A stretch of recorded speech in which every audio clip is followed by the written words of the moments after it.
Welcome one, welcome all, and welcome back to the Zero Gravity Gaming Gold League. It is week number 1. I'm Finnick. To the left of me is 1000. We have caster cams, we have a new overlay, and we are ready to go in the first week of the Gold League. On the blue side for game number 1, it is Revolution Gold with Burger Flip Gold on the red side. How are we feeling going into these picks and bans? Man, the bans are fast. Yeah, they are going through real quick, and all of these are just kind of target bans as we're seeing the Victor being taken away, the Soraka, the Janna, really good supports for Astro, and that is what they kind of play a lot of. And they're gonna take that Leona. Leona is super duper good right now. Just really strong, is super tanky as much as you need from a support, and brings out a heck of a lot of damage.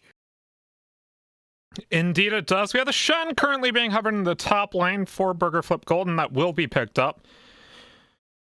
And yeah, Tex on an engaged support, as chat has mentioned. This is something that we were kind of looking at, and in fact, it's a good time to talk a little bit about these teams going in.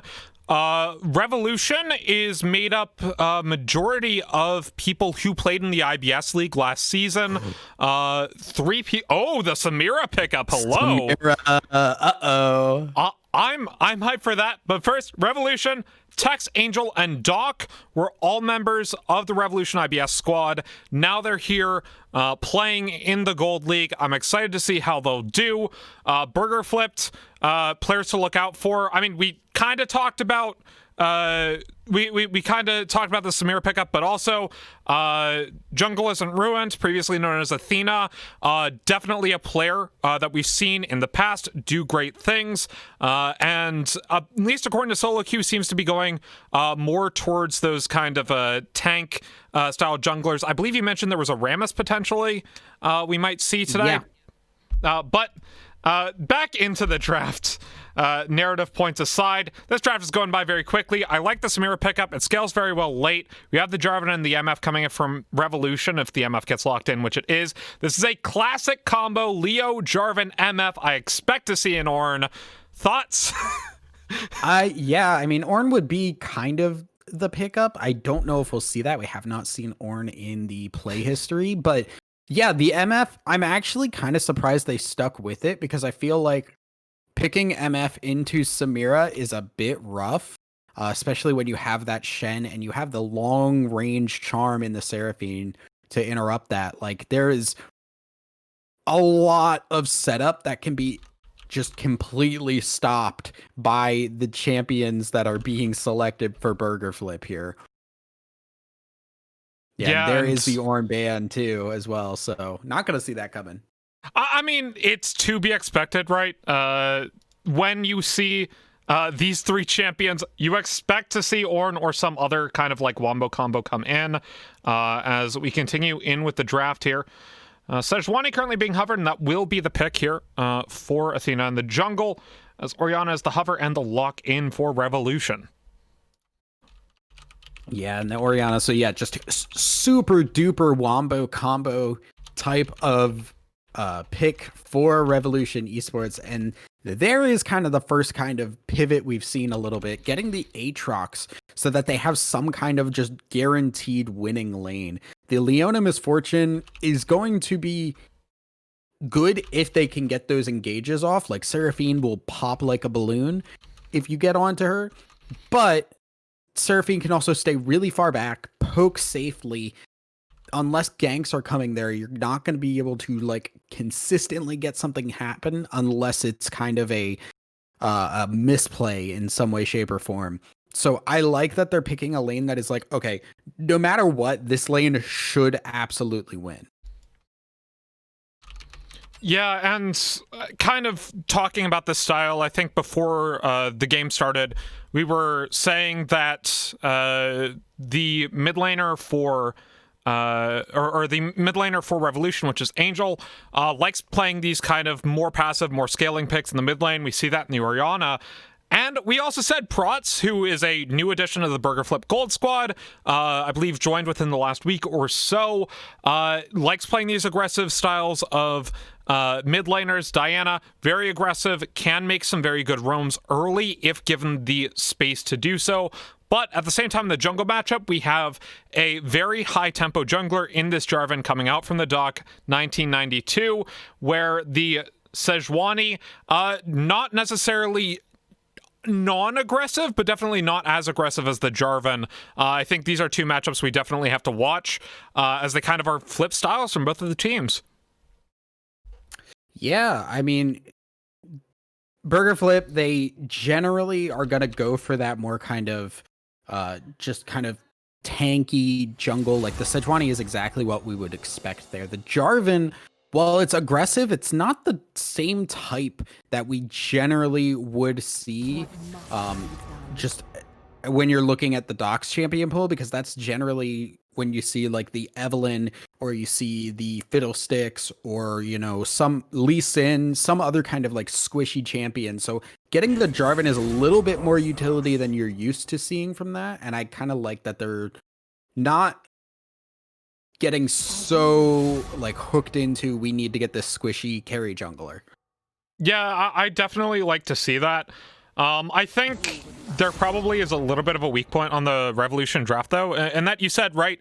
They have two lanes that aren't going to win. They technically can win through the Aatrox, but at the same time, Shen is a very difficult lane to gank. No matter what jungler you are, he's just very mobile and can also, you know, cause dives to go awry if you aren't paying attention. You're probably not going to see much top lane, actually, I think, until level 6 when Aatrox has World Ender and can actually make those kinds of plays happen. But at the same time, we take a look at the Burger Flip Gold draft, you know, this Samira lane should be fairly good for them. And the Sejuani should bring a lot of teamfight utility, same with the Shen. Diana, I think, is going to be the question mark here, right? If the Diana can get ahead early, she can solo carry games. But if she doesn't, if, for example, isn't able to get any roams off bot or top lane, most likely not top, but isn't able to get any roams off bot lane, you're looking at someone who kind of sputters a little bit in that mid to late game, and can fall susceptible to some of these high peel styles of comps like Revolution has with this Leona and Jarvan. Yeah, but that also is going to mean that either the Doc or the Techs need to actually peel. They need to not go in and dive, which when you're playing Jarvan and you're playing Leona, that is the mentality that you kind of have. You're like, oh, I need to dive in. I need to go on to that backline so that my MF can set up and do a bunch of damage with her ultimate.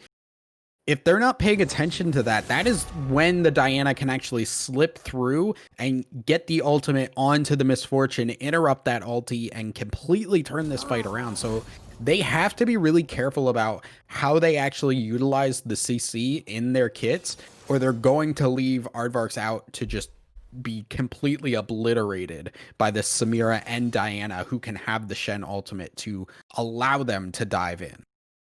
And Sejuani's not a bad Shen delivery either. But definitely, I think the Samira Shen combo is something that we haven't really talked about at all, because obviously Samira hasn't really been in the competitive sphere until, you know, 2020, because it was released during the offseason. So this is one of those cases where Samira, in my opinion, right, is a AD bruiser that plays from the bot lane, in that she has a very similar kind of style where she kind of just yeets into the enemy backline, does a bunch of damage, heals for a bunch, and then tries to get back out. Shen helps that style very well with the Stand United. I think that is going to be insane to watch when both of these champions hit level 6. Watch for the Infernal Trigger plus the Stand United combo.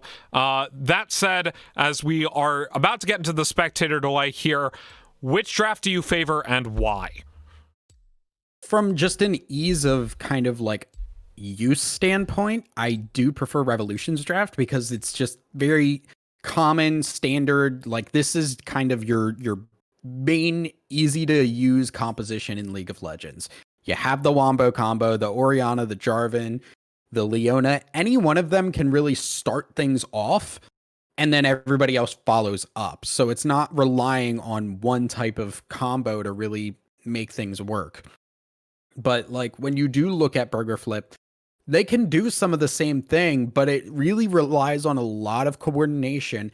And if something goes wrong on that, if they're not on the same page, Samira could dive in, get blown up before the Shen ult comes through. They could ult the wrong person if they're not watching, like who is actually diving in. There's a lot of kind of variables where if it doesn't work correctly, it will fail spectacularly.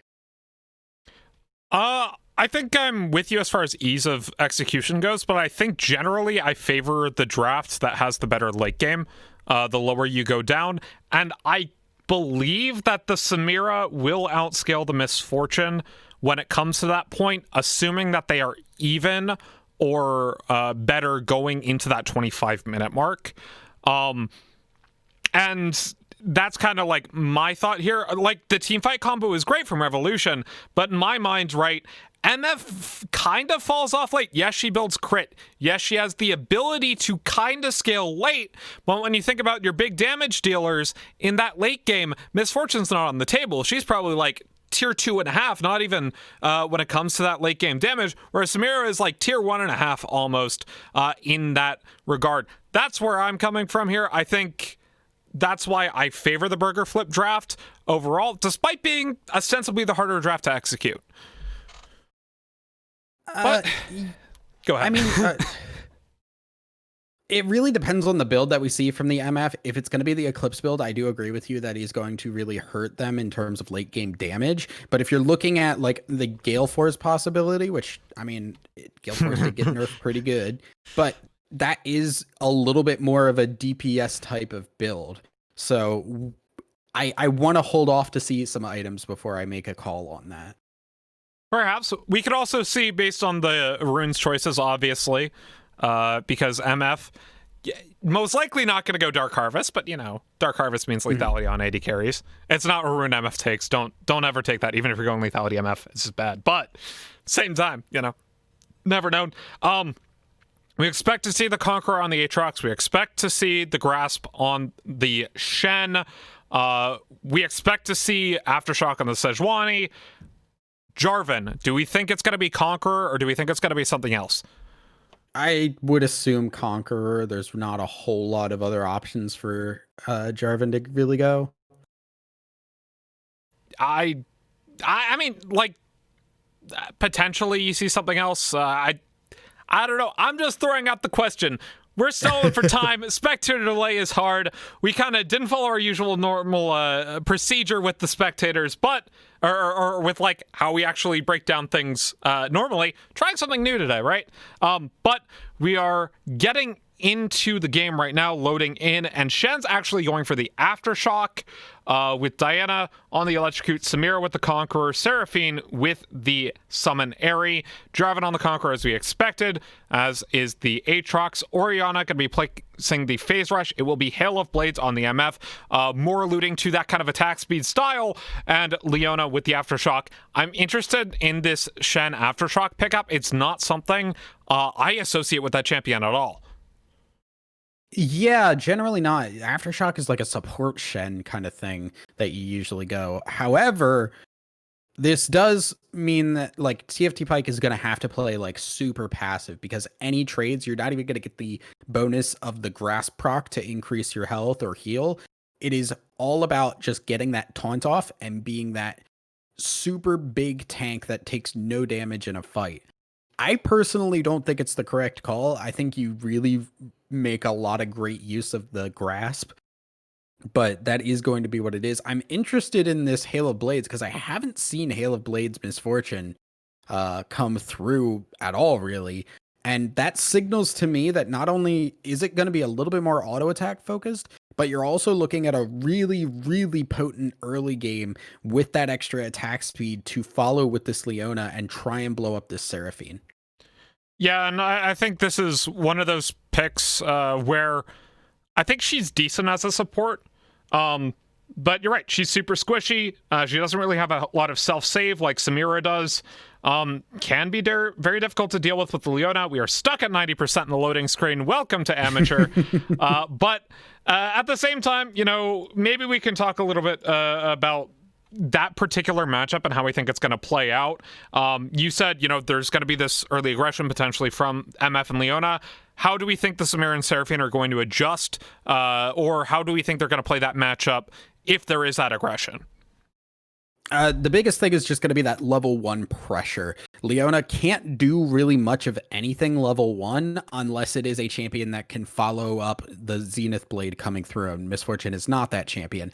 Seraphine can poke people out really hard level 1, and level 1 is the only opportunity that Astra is really going to have to get damage onto Tex before the level 2 spike comes in and Leona can just dive in.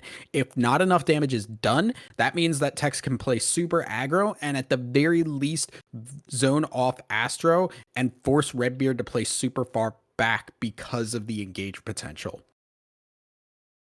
Yeah, I'm with you. At the same time though, I feel like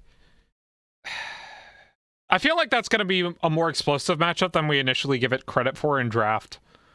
Yeah. No, Samira can turn things around. Like even with somebody like Seraphine, Samira is capable of kind of changing that matchup and just turning any matchup around with a good combo. And we are just about into game right now. Just going ahead and making sure that everything's all right in the client. And we are in game. On the blue side, it is Revolution Esports with Ziliak in the top lane, the Doc 1992 in the jungle, Unknown Angel 69 in that mid lane, Aardvarks 96 in the 80 carry position, the Tex in support, and we have a pause. Time to introduce the red side because we have nothing else to do.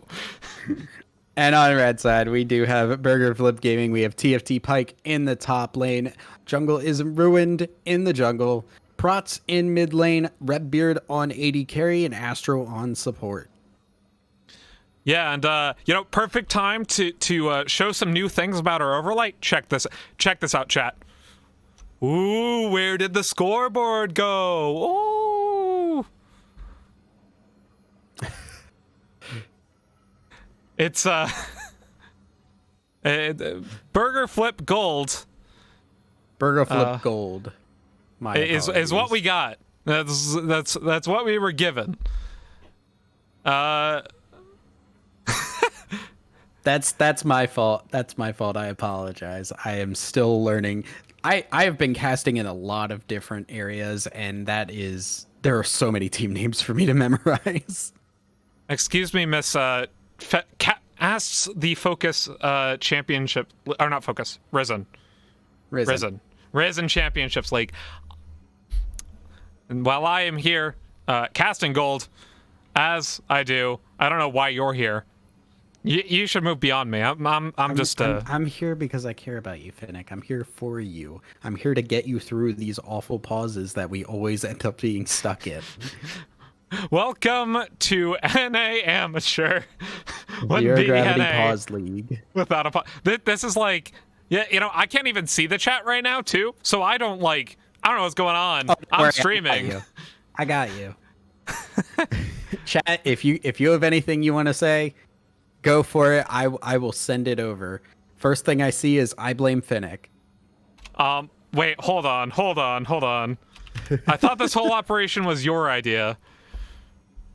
No, I mean, look, I am the megaphone for the people's voice, Finnick. I expand on what they say. I don't mean what they say. But sometimes you got to be a filter for the people's voice as well. You can't hurt my feelings like that. Okay, now you're adding more to my job listing here, which I don't appreciate. Regardless, I do want to actually kind of like talk about some of we do see the double cleanse coming through. And I do really like this, especially anytime against Leona, the cleanse is great, especially with Samira, who is going to struggle a lot. She's basically always going to be in range of Leona ultimate at the very least. And the cleanse from the MF is actually kind of interesting because there really isn't a whole lot of things to cleanse outside of anything from the Seraphine and the Shen taunt. Those are really the big ones. And it feels like to me that even if you do cleanse it, you're still in a really bad spot because you probably got your ultimate interrupted. Yeah. Astra was reconnected to the game. She'll hopefully be fine. As I believe teams are getting ready. Once again, I can't see the chat, so I'm supposing by the fact that I heard a chat. There's the unpause. We're ready to go. First game of the first week of the Zero Gravity Gaming Gold League Winter 2021 or Spring 2021, depending on who you ask, season. I am so ready to go. It has been a long off season, and we see what appears to be a 5 points from both teams. No invades. Feels bad, man. No, we got a little bit. We got a little bit here, but this is just your standard ward that you see in the early game, especially from blue side. Getting that ward onto the Raptors shows where the jungler is, where they came from, and what their pathing really is. So that ward right there gives you so much information for how little vision it actually gives. Yeah, it's my favorite ward to do in solo queue because no one 5 points. Just like I walk into their jungle, be like, boop. I know where you are. I know everything. Yeah, Same. Especially because you can tell like where they came from, how much farm they have will tell you like how much of their jungle they've actually cleared. So it really does give a lot of great information, and it's even useful, like you said, in solo queue. So that's something like people can kind of look at and take away for their own games. That said, both junglers going to start on the bottom side of the map, so expect a full clear from Jarvan then, with a buff Grump buff from Sejuani. We'll see how my jungle predictions stack up over the course of the season. It's actually going to be the cheese level 2 coming in from the Jarvan. Feels bad, man. He's going to try to force a flash on a Redbeard. Here comes the flash. Cleanse comes out of Redbeard, in fact, as well as the flash. So a flash ignite on test for a flash cleanse on Redbeard. Definitely worth it any day of the week. As Tex actually didn't go Hex Flash in his runes. A little bit surprising on the Leona, but, you know, it is what it is. TFT Pike hits level 2 first in the top lane as well, so Zilliq going to have a little bit of trouble there. As we take a look at the mid lane, currently sitting even in farm, but that level 2 does put Jarvan behind a little bit as far as camps go. He's going buff Grump as Sej did a full clear on the bottom side, now going over towards her red buff. Yeah, and curiously, Prots actually went over and warded the red buff there. I don't know if they were worried about Jarvan trying to get up there and invade right away. I feel like that'd be really tough to get away with, but oh, we got engaged. Well, Redbeard, he's taking out about 100 health, and in fact, a quick use of the strat, getting 2 quick autos in, will guarantee first blood to Aardvark's 96. Yeah, and that is the early Hail of Blades damage, but gank top. And Pike, he's in a little bit of trouble here. Doc 1992 and Zilliq forcing the flash out as a slow. Keeps everyone at bay. And this is some really nice aggression coming out from Doc 1992. Definitely a different, you know, type of jungler as far as like team fights go than what we've seen from his solo queue rankings, but this is definitely that type of early tempo focus that we like to see from junglers, especially when, if we look on the other side of the map, Jungle is Ruined hasn't had any lane presence at all and hasn't been able to snowball the lanes that should have the advantage, right? Currently, Samira is 10 CS down on Aardvarks. Yeah, and that's exactly kind of like where that Hail of Blades kind of came in. We talked about how it was going to be that early game kind of like burst potential. You don't expect those, you know, extra autos coming through on a Misfortune. You're used to it maybe on Kaisa or, you know, a lot of other AD carries, but it is just not something you expect from MF. And when you combine that with the Leona burst, that is just so much pressure. And yeah, we did talk about too, Astro had to get the poke down early to prevent the Leona engage, but that Jarvan gank actually negated the ability for Astro to do that.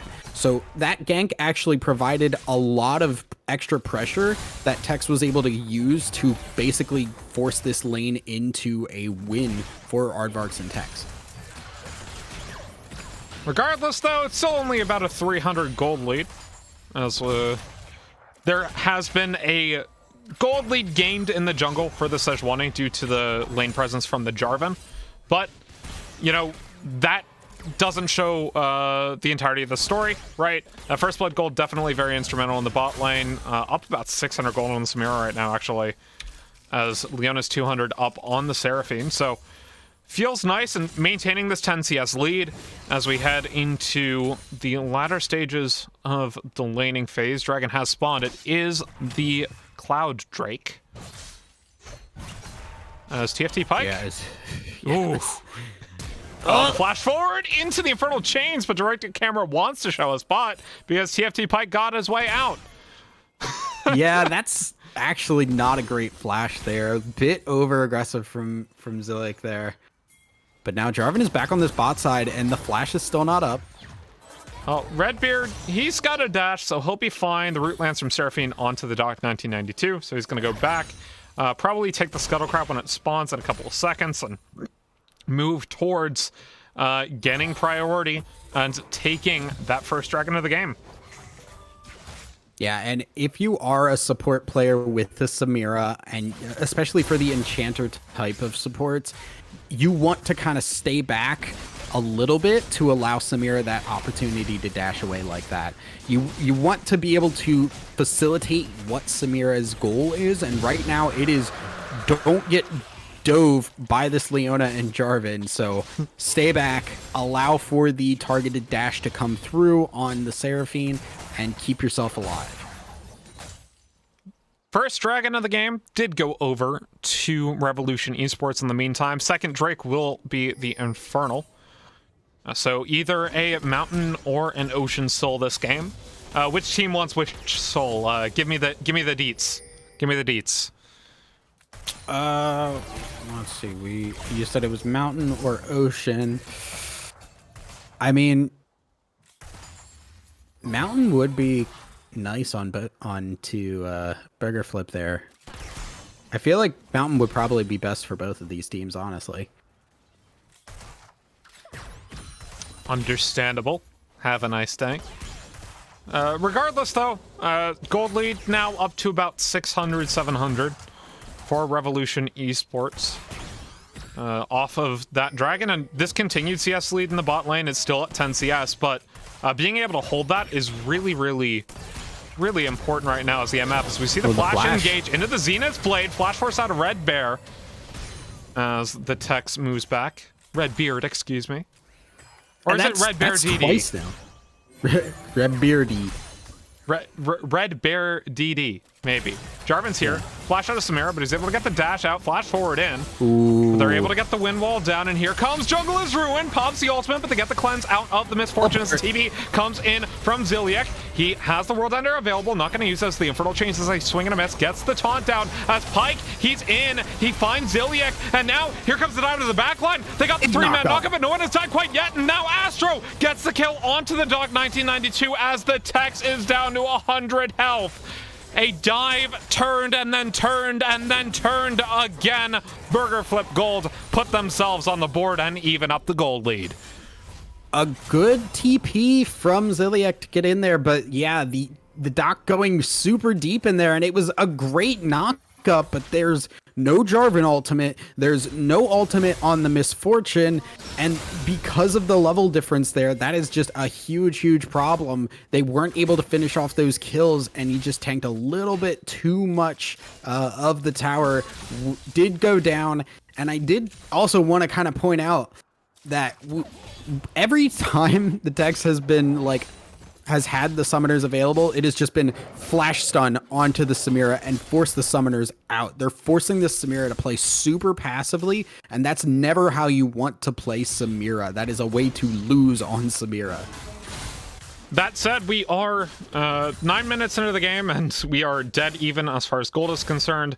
Everything evening up, as it were. Seraphine got the kill, not the Samira, which is a little bit of a feels bad, man. But with so many people involved, you know, that's still a good chunk of gold in assists going over to your team. TFT Pike, in using the Stand United, saves his TP. He's able to go back into lane. As we take a look bot side, you know, the gold lead had evened up, or the CS lead had evened up for a bit. But MF Leona, they're able to push it in. And should end up with about a 5 CS lead, all things considered, as Ziliak gets taunted by TFT Pike. He finds the Infernal Chains and the flash is forced out as Ziliak goes in with the World Ender. Jarvan gets the Cataclysm down, but out of the TP's coming in from Prots. Prots does have the ultimate available to them. Ziliak is here. He's very low, though, and there's the Diana ultimate to secure the kill. Now the Doc 1992 is in a bit of trouble. Sejuani not able to get the Prism, but it doesn't matter as Prots picks up the double kill on the Diana, and Burger Flip Gold are now in the lead. Yeah, a good turnaround there to get that kill, get both of those kills rather. And one of the biggest things in that fight, I think, is the Bramble Vest on that Shen. It was pulling double duty, not only just reducing the healing on that Aatrox, but giving so much armor on all of the armor that, oh no. Leona ultimate, but the Seraphine's already there. And that's a flash out of the misfortune. So the Wombo nearly worked, but Redbeard escaped by the skin of their teeth, and Astro kept any follow-up from happening. 20 seconds on the Infernal Dragon, though. And they have bot priority, but not mid-prio. We'll see if they decide to go for this. Jungle isn't ruined. In fact, taking the Rift Herald in the top side of the river at the moment means that this dragon should actually go over to Revolution, should they choose to take it. Will be available if they want it, but yeah, they have the control right now. This would be second dragon and put them on track for a 23-minute soul, somewhere around there. So definitely looking good for them right now, but yeah, they are going to get seen doing this. I don't think they can do much to stop this. And yeah, Redbeard got a little bit too hyphy with that wind wall as Texas. Yeah. You gotta flash that, right? I think it's good use of the defensive flash. Everyone gets out. The rotations were forced. And with that, you know, Ocean Soul on the table this game. You said that they both wanted Mountain Soul, so not necessarily in that wheelhouse, but Ziliak, he's fine with an Ocean Soul, as you do on the Aatrox. Not a lot of huge healers on the side of Burger Flip Gold, but it is definitely one of those things where you can force Grievous when otherwise the other team wouldn't buy that item at all. So we'll see what that shows up like with the next couple of dragons. Mythics starting to be completed here, though. As Prots, I believe that's the Moon Shard. No, Night Harvester. Moon Shard's a Dota item. Moon Shard is not in the game, so it could not be that. I will give you that one. And yeah, I mean, as far as the Ocean Soul goes, I actually don't think that like healing champions are the ones that make the best use of Ocean Soul, because it's not something that amplifies healing. What it really is good at is anything that has like a damage over time effect, because it's constantly reprocking the Ocean Soul healing. Remember that Ocean Soul heals every time you do damage. Ziliak's actually taking this fight, but not really doing too well. Has to pop the ultimate. Meanwhile, though, Sejuani gets the ultimate on the Unknown Angel in the mid lane. Gets the two-man shockwave, though, after flashing out. Dogs here has the Cataclysm. Moves it onto the Sejuani, but Jungle is ruined. Already had the flash. Two-man ultimate coming in from the Leona, but the Samira is able to get the shoot down in the meantime as Redbeard is forced out of the bullet time. It's a very, very good charm from Astro to maintain Redbeard's life. As the Rift Herald spawns mid lane, there should be a couple plates at least going over to the Diana and the Sejuani, but no kills off of those plays. We're about 400 gold difference at this 14-minute mark, and When all things are even, I prefer the team with the better mid-game when we get to the mid-game, which is right now. What are we looking at, 1000? Yeah, I mean, one of the things just looking into this kind of going forward is Redbeard has constantly used the Blade Whirl on the Leona and trying to block that when it just does not work that way. You need to block the Zenith Blade with that.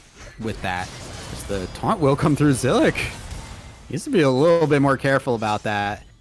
But yeah, so Redbeard needs to be a little bit more careful with that Blade Whirl to keep himself alive, and Astro really being on top of it with these charms. Every time they're coming through, Astro is just hitting the charm on the MF to stop her from following up on that engage, which is what is keeping Redbeard alive. Now, I do believe, yeah, the Leona ultimate is on a much shorter cooldown. I'd love to see Tex actually just go forward and get that ultimate down while the charm is down from Seraphine, and make sure that they can take advantage of the longer cooldown.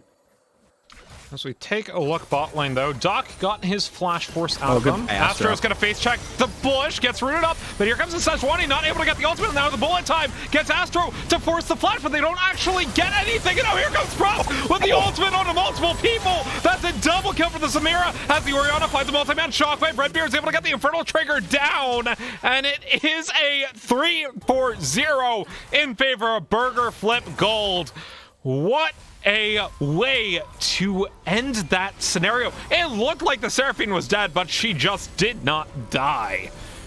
Yeah, the combination of her own shielding alongside the Shen bought enough time, and luckily Jungle Isn't Ruined was in the area.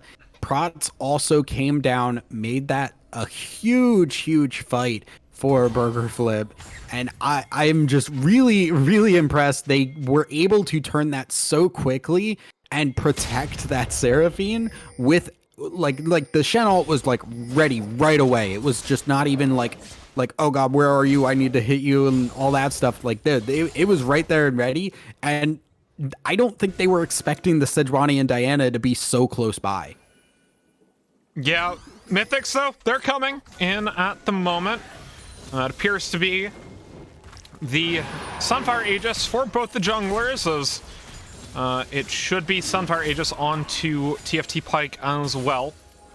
Gore Drinker going to be the name of the game for Zilia, because bot lane it is Gale Force for the Misfortune and Samira with the, I believe that's the Immortal Shield Bow. Might be Kraken Slayer. It's Immortal Shield Bow. I'm right. Jungle Isn't Ruined, though. He's onto the dock. Knockup lands from the Aatrox. This is a Lunar Flare. Got some of the back line. Jungle Isn't Ruined. He's in trouble. And a 4-man Shockwave into the knockup from the Jarvan as Tex gets the kill. But now, here comes TFT Pike on the backside of the fight. He's able to get the taunts on the multiple members as the shutdown lands under Leona. TFT Pike, he finally falls. Redbeard, last member of his team alive. Now dashing forward, trying to get the damage on the Ardbergs. Maybe heal up. Doesn't matter. Triple kill for the Misfortune. And that is sole point for Revolution Esports. And right after making such a great play on that bot side, they immediately tried to turn this into the dragon, but they did not have the ultimates up to be able to take that kind of a fight. You see, the Sejuani ult just came back off cooldown. Diana did not have the ultimate, or actually Diana did have the ultimate and used it. The Shen ult was not ready. There was not really enough there to contemplate taking that fight, and a massive Orianna ult came through from Unknown Angel to just completely wipe that fight and let the Doc go in just completely uninhibited. That was just such a clean shockwave, getting out of 4 members, and you know, TFT Pike, it looked like he might be able to turn that with this flank, but unfortunately, Shen just does not have any sort of damage at this stage in the game, especially if you're not going for Titanic Hydra. And, you know, we saw that fight go in the favor of Revolution. They've evened up the gold. They're on Soul Point. 5 minutes from now, that may be the deciding fight of this game. What do you think Burger Flip needs to do to make sure that they're in a good spot for that Soul fight? What they need to do is actually track their ultimates, make sure that they're able to, you know, take fights that they're gonna win. As silly as that sounds, because they did not need to force that fight. Jungle Isn't Ruined dashed forward, went in without any ultimate or the ability to get a lot of backup, and it baited the entire team into that Orianna ultimate there. So what you need to do is get Prots on the flank, let TFT Pike be up in that front line there alongside with Jungle Isn't Ruined, and let Prots come in around the side like the Shen did and try and get that ultimate down onto the Misfortune and the Orianna and take them down in the middle of that fight. Or at the very least, don't let the Misfortune set up and get that big ultimate across, because she's very big right now, and if you combine that with another huge Orianna ult, there is no opportunity for Burger Flip to win these fights. Redbeard and Aardvarks, though, both going for the Collector this game, as Locket is completed on the Leona. At the moment. We may actually Sorry, what did you say? We might have a weird bug going on. Apparently, Unknown Angel is not able to buy boots. Has magical footwear, and the boots did not come through. Rito, please. Just play it like your Cassiopeia. You've got the phase rush anyway. No, actually, that is a detriment, right? You're not going to be able to get the pen early on that Sork boots give you. And if they end up losing due to that, like, this could be a little bit contentious, but at the moment, they're playing it out, as it were. The first arrow goes down in the bot lane, 19 minutes into the game. It will be traded for this mid lane T1. And, you know, if it's pre-14, you know, given the first tower or blood over for a tower trade, not great, but not the end of the world. All mythics have been completed, once again, for Revolution Esports, though, and that Gore Drinker spike, very important. The double Bramble Vest is going to be difficult for him to deal with in the fights, but at the same time, if he forces the Shen into the side lane, especially if Ziliak has TP and Stand United might not be used, he's done his job as the Aatrox. At the moment, Stand United is up, not Ziliak's TP. Oh, I found out what happened. Unknown Angel actually sold the boots. Oh. That is very unfortunate. Yeah, once you sell the magical footwear boots, you're out of boots for the rest of the game, because the rune does not let you buy any boots ever, and you only get the boots when it pops. So intended game mechanics, then, not a bug. Correct. It is not a bug. It is just a mistake. So that's a really big mistake, actually. Wait, no, she's got Sork boots now. What the heck? Wait. You lie! That's how it used to work. I don't know. Unknown Angel getting engaged on by Jungle Isn't Ruined in the bot side. Had to flash out of the way. Orianna's here with the shockwave, though, as Unknown Angel. He pops the barrier, still gets flashed on by Jungle Isn't Ruined. You know, couple flashes used, couple ultimates used, but in the end, it ends up going on to one of the major teamfight ults for Revolution Esports. Burger Flip Gold needs to use this opportunity to maybe push the tempo a little bit. Gold is so close at this 21-minute mark, only 500 gold between the two teams. Yeah, and when you look at kind of just these two teams kind of like, as far as their scaling into the late game, I definitely favor Burger Flip a little bit more, because the Samira late game damage is pretty nasty. Obviously, this MF is not going to be a slouch with this kind of a build. You're seeing the Gale Force come through, and that is going to bring a lot of attack speed that MF would not really get otherwise with the normal lethality build. But what really kind of gives me it to Burger Flip is the fact that they have the Sejuani and the Shen. That's two big, incredibly beefy frontliners who are going to be super hard to take down. And this Aatrox, once that healing reduction really comes across on more members, it's going to be not super hard to burst him down, especially because he's going to still want those offensive stats even later into the game.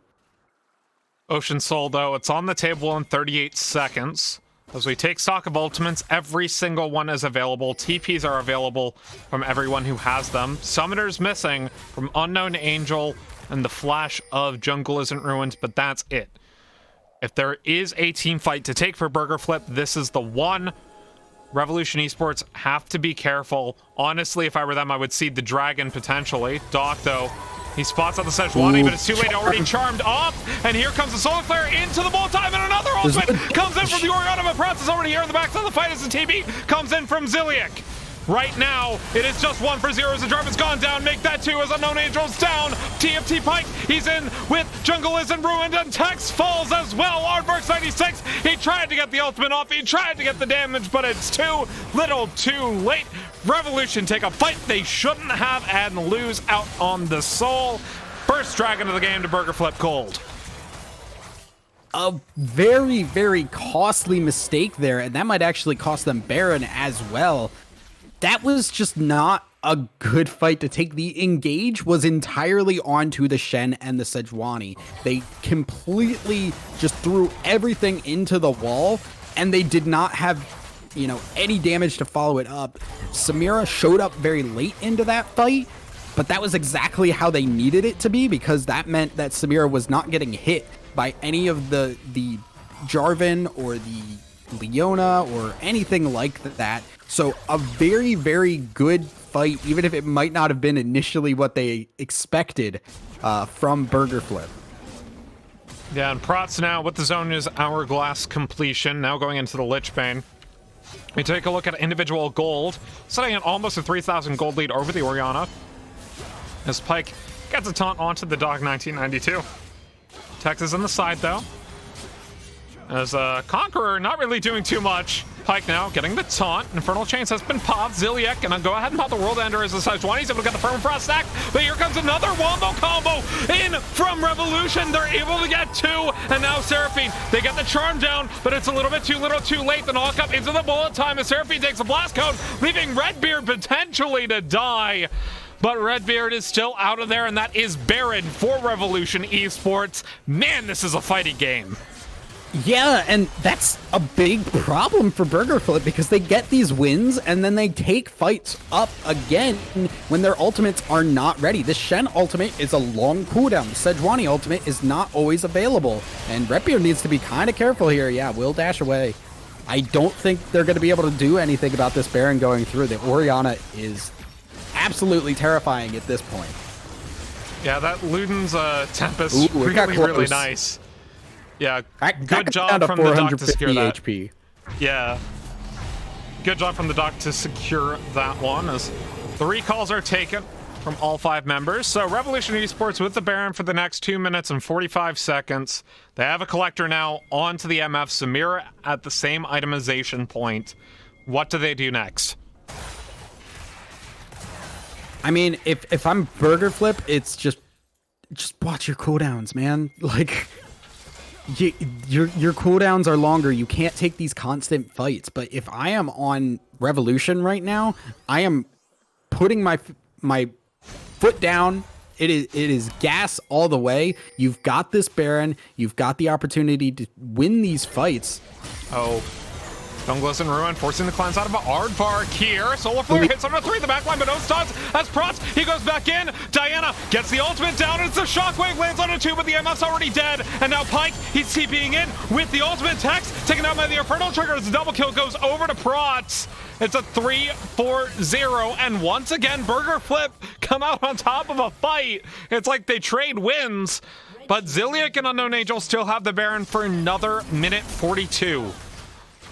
Yeah, and that will make sure that they don't lose this inhibitor here. But yeah, that is not ideal. Ziliak not able to stop the Shen ultimate from coming through, and a huge Leo ultimate was not enough to actually turn the fight there. Both Ori and Leo hit nice ultimates, but the entire fight, Aardvark was just backing away, running away, and Prats was chasing these carries out. It was just horribly hard for Aardvark to actually get anything done in there. But, you know, they take a turret in the top lane, take a turret in the mid lane. They've now given themselves a 3,000 gold lead. Probably the largest we've seen in the game, but, you know, anything can happen. It's just give it another minute and a half, you know, we're gonna... Yeah. Rise and Focus completed on the Orianna in the meantime, but she's a whole item behind Prots on the Lich Bane. Prots showing up quite well on this Burger Flip Gold roster as a, new member to the team. Doesn't even look like any sort of communication issues or anything, seems to be in step with everyone else, and is in a very good position to carry the game, as Samira and MF both, they're kind of fighting for that title themselves at the moment. We're sitting at 11 seconds on this dragon.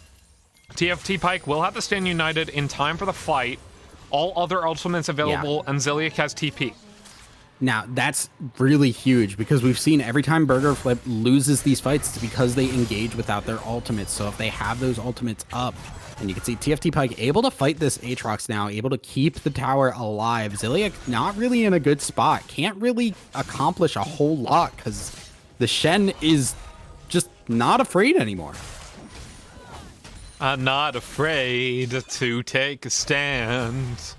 I don't know the rest of the lyrics because I'm not a huge Eminem fan. I mean, I like Eminem's music, but I'm not like a super fan. That's what I'm saying. Someone complete the lyrics, all right? I'm not afraid to take a stand united. Okay. There's a pun in there too. I didn't even realize it. Oh, golly. I forgot how awful this could be. Could be plenty, but at the moment, looks like they're fighting around Dragon. It's down to 3,000 health, so 27 will get the ultimate, but here comes the MF. Able to get a bullet time only on one. It's a Doc. 1992 goes down. Shockwave hits on one, but Redbeard, he's shielded up. Pike, he's into the fight in the nick of time, but the Sejuani, he's already dead. Ziliak, he's able to get one. Now looking for another. Down onto Astro, down to 300 health, and she falls as Pike flashes over the wall, dies as well. Double kill for the Misfortune, triple kill for Ziliak, and that is Soul to Revolution Esports. As you were saying about that gold lead, we're back to even, but this time it's with an Ocean Soul. Yeah, and Ziliak came up massive in that fight, was completely the reason that they were able to win that because of how much he was able to chase away those carries. Redbeard had to ult on basically just one person, and Ziliak with the Gore Drinker able to heal up so much and just hit massive Qs coming through. And Redbeard, despite having that Immortal Shield Bow, still ended up going down. What I really want to see, as you can see, Diana did get the Oblivion Orb. I want to see the Executioner's Calling. I don't think getting that Bloodthirster at this point and finishing that is the right call. You need to stop the healing from Ziliak because that takes so much of their tankiness off of their team. Yeah, and an XX has already been built on the Misfortune to deal with the Samira as well. This can be extremely good for Revolution Esports if they can continue to use this buff to their advantage. But at the same time, right, this game, I have a feeling, is going to go to Elder Dragon at this point. And with the gold leaders, even as it is, you don't know how these fights are going to end up before they happen. I'm just sitting here for the ride now.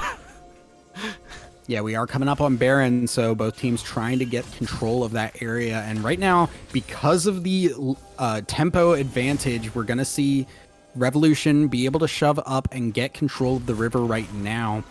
You can see all the vision up in that area. They do have a ward, Burger Flip, on that Baron, so they know it's not being done. And they're just going to put Prots in the bot lane there. He has the teleport. This is the right call. You force somebody to come down and deal with him because there's no teleport available. You have Ziliak going down to answer this Diana, but Ziliak cannot come back into the fight for another 2 minutes or so. Also, to note, Prots has the Oblivion Orb, so 3 members now of Burger Flip Gold have anti-healing in that Grievous Wounds. All 3 sitting on the 40%, which I think is totally fine. Diana only has hard CC in the ultimate, so she should not complete that into Morello Nomicon until she completes decap. Morello Nomicon doesn't work like that. Morello Nomicon is if they get low. I thought it was the hard CC one. No, that is the Purifier. Chemtech Purifier is the AP one that has the immobilization. Season 11 items. Season 20. Let's go. See, No, I wish. No, here's the thing though. the Bramble Vests were really good, but the thing is, Aatrox was never really going to attack those tanks. He doesn't want to hit those tanks very much. I very much want to see not just the Oblivion Orb coming through, good dash to avoid the Leona. I want to see the Executioner's Calling, because Samira is the one who is going to be hitting this Aatrox. It is not the Diana's job to hit the Aatrox, it is Samira. And that is the person who needs to get the Executioner's, needs to get the Grievous Wounds, as we're seeing the Baron being forced here. But Diana's taking the base. They're just going to trade for inhibitors here. Potentially. Aatrox is down bot lane to potentially save the inhibitor at the moment. Seraphine's around, though, with the Sejuani. They might actually trade the Aatrox and the inhibitor for the Baron. This Baron buff goes over. Zilliak still at full health, though. So they lose the bot inhibitor. They gain the Baron buff. But here's the thing about the bot inhibitor. It's got a 5-minute respawn timer. Halfway through that, the Elder Dragon spawns.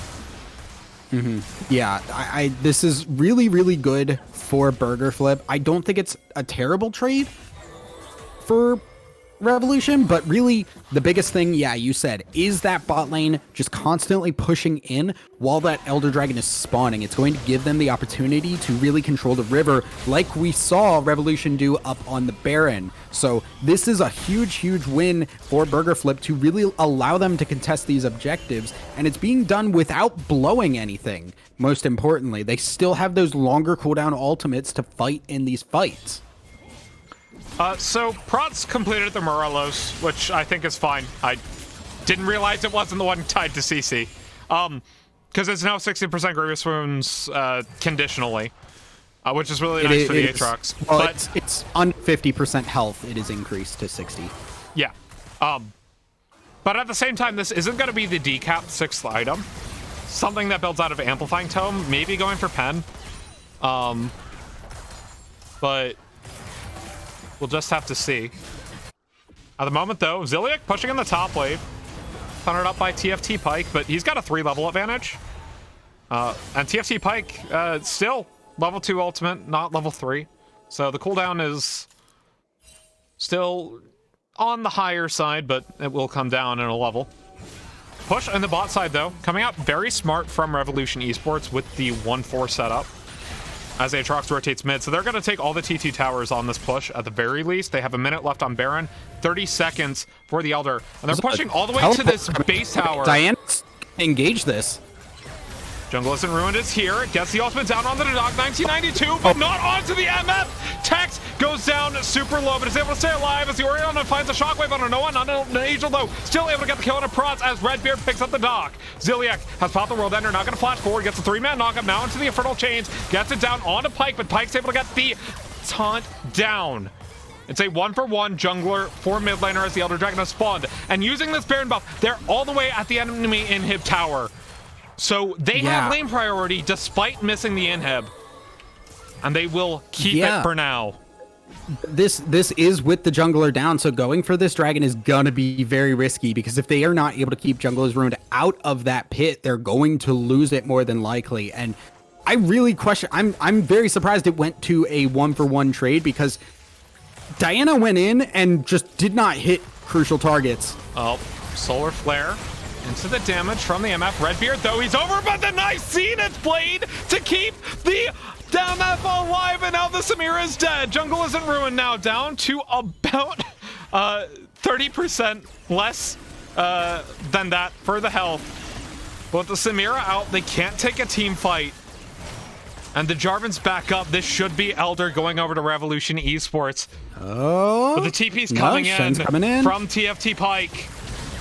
They're looking for it. No, the taunt lands, but not the Sejuani, as she's already dead. The Cataclysm lands on a 2. Zenith Blade comes in to clean up the kills. The Shen's dead. The Sejuani's dead. And so is the Diana. Redbeard spawning in 9 seconds as Astro is the last member of her team alive.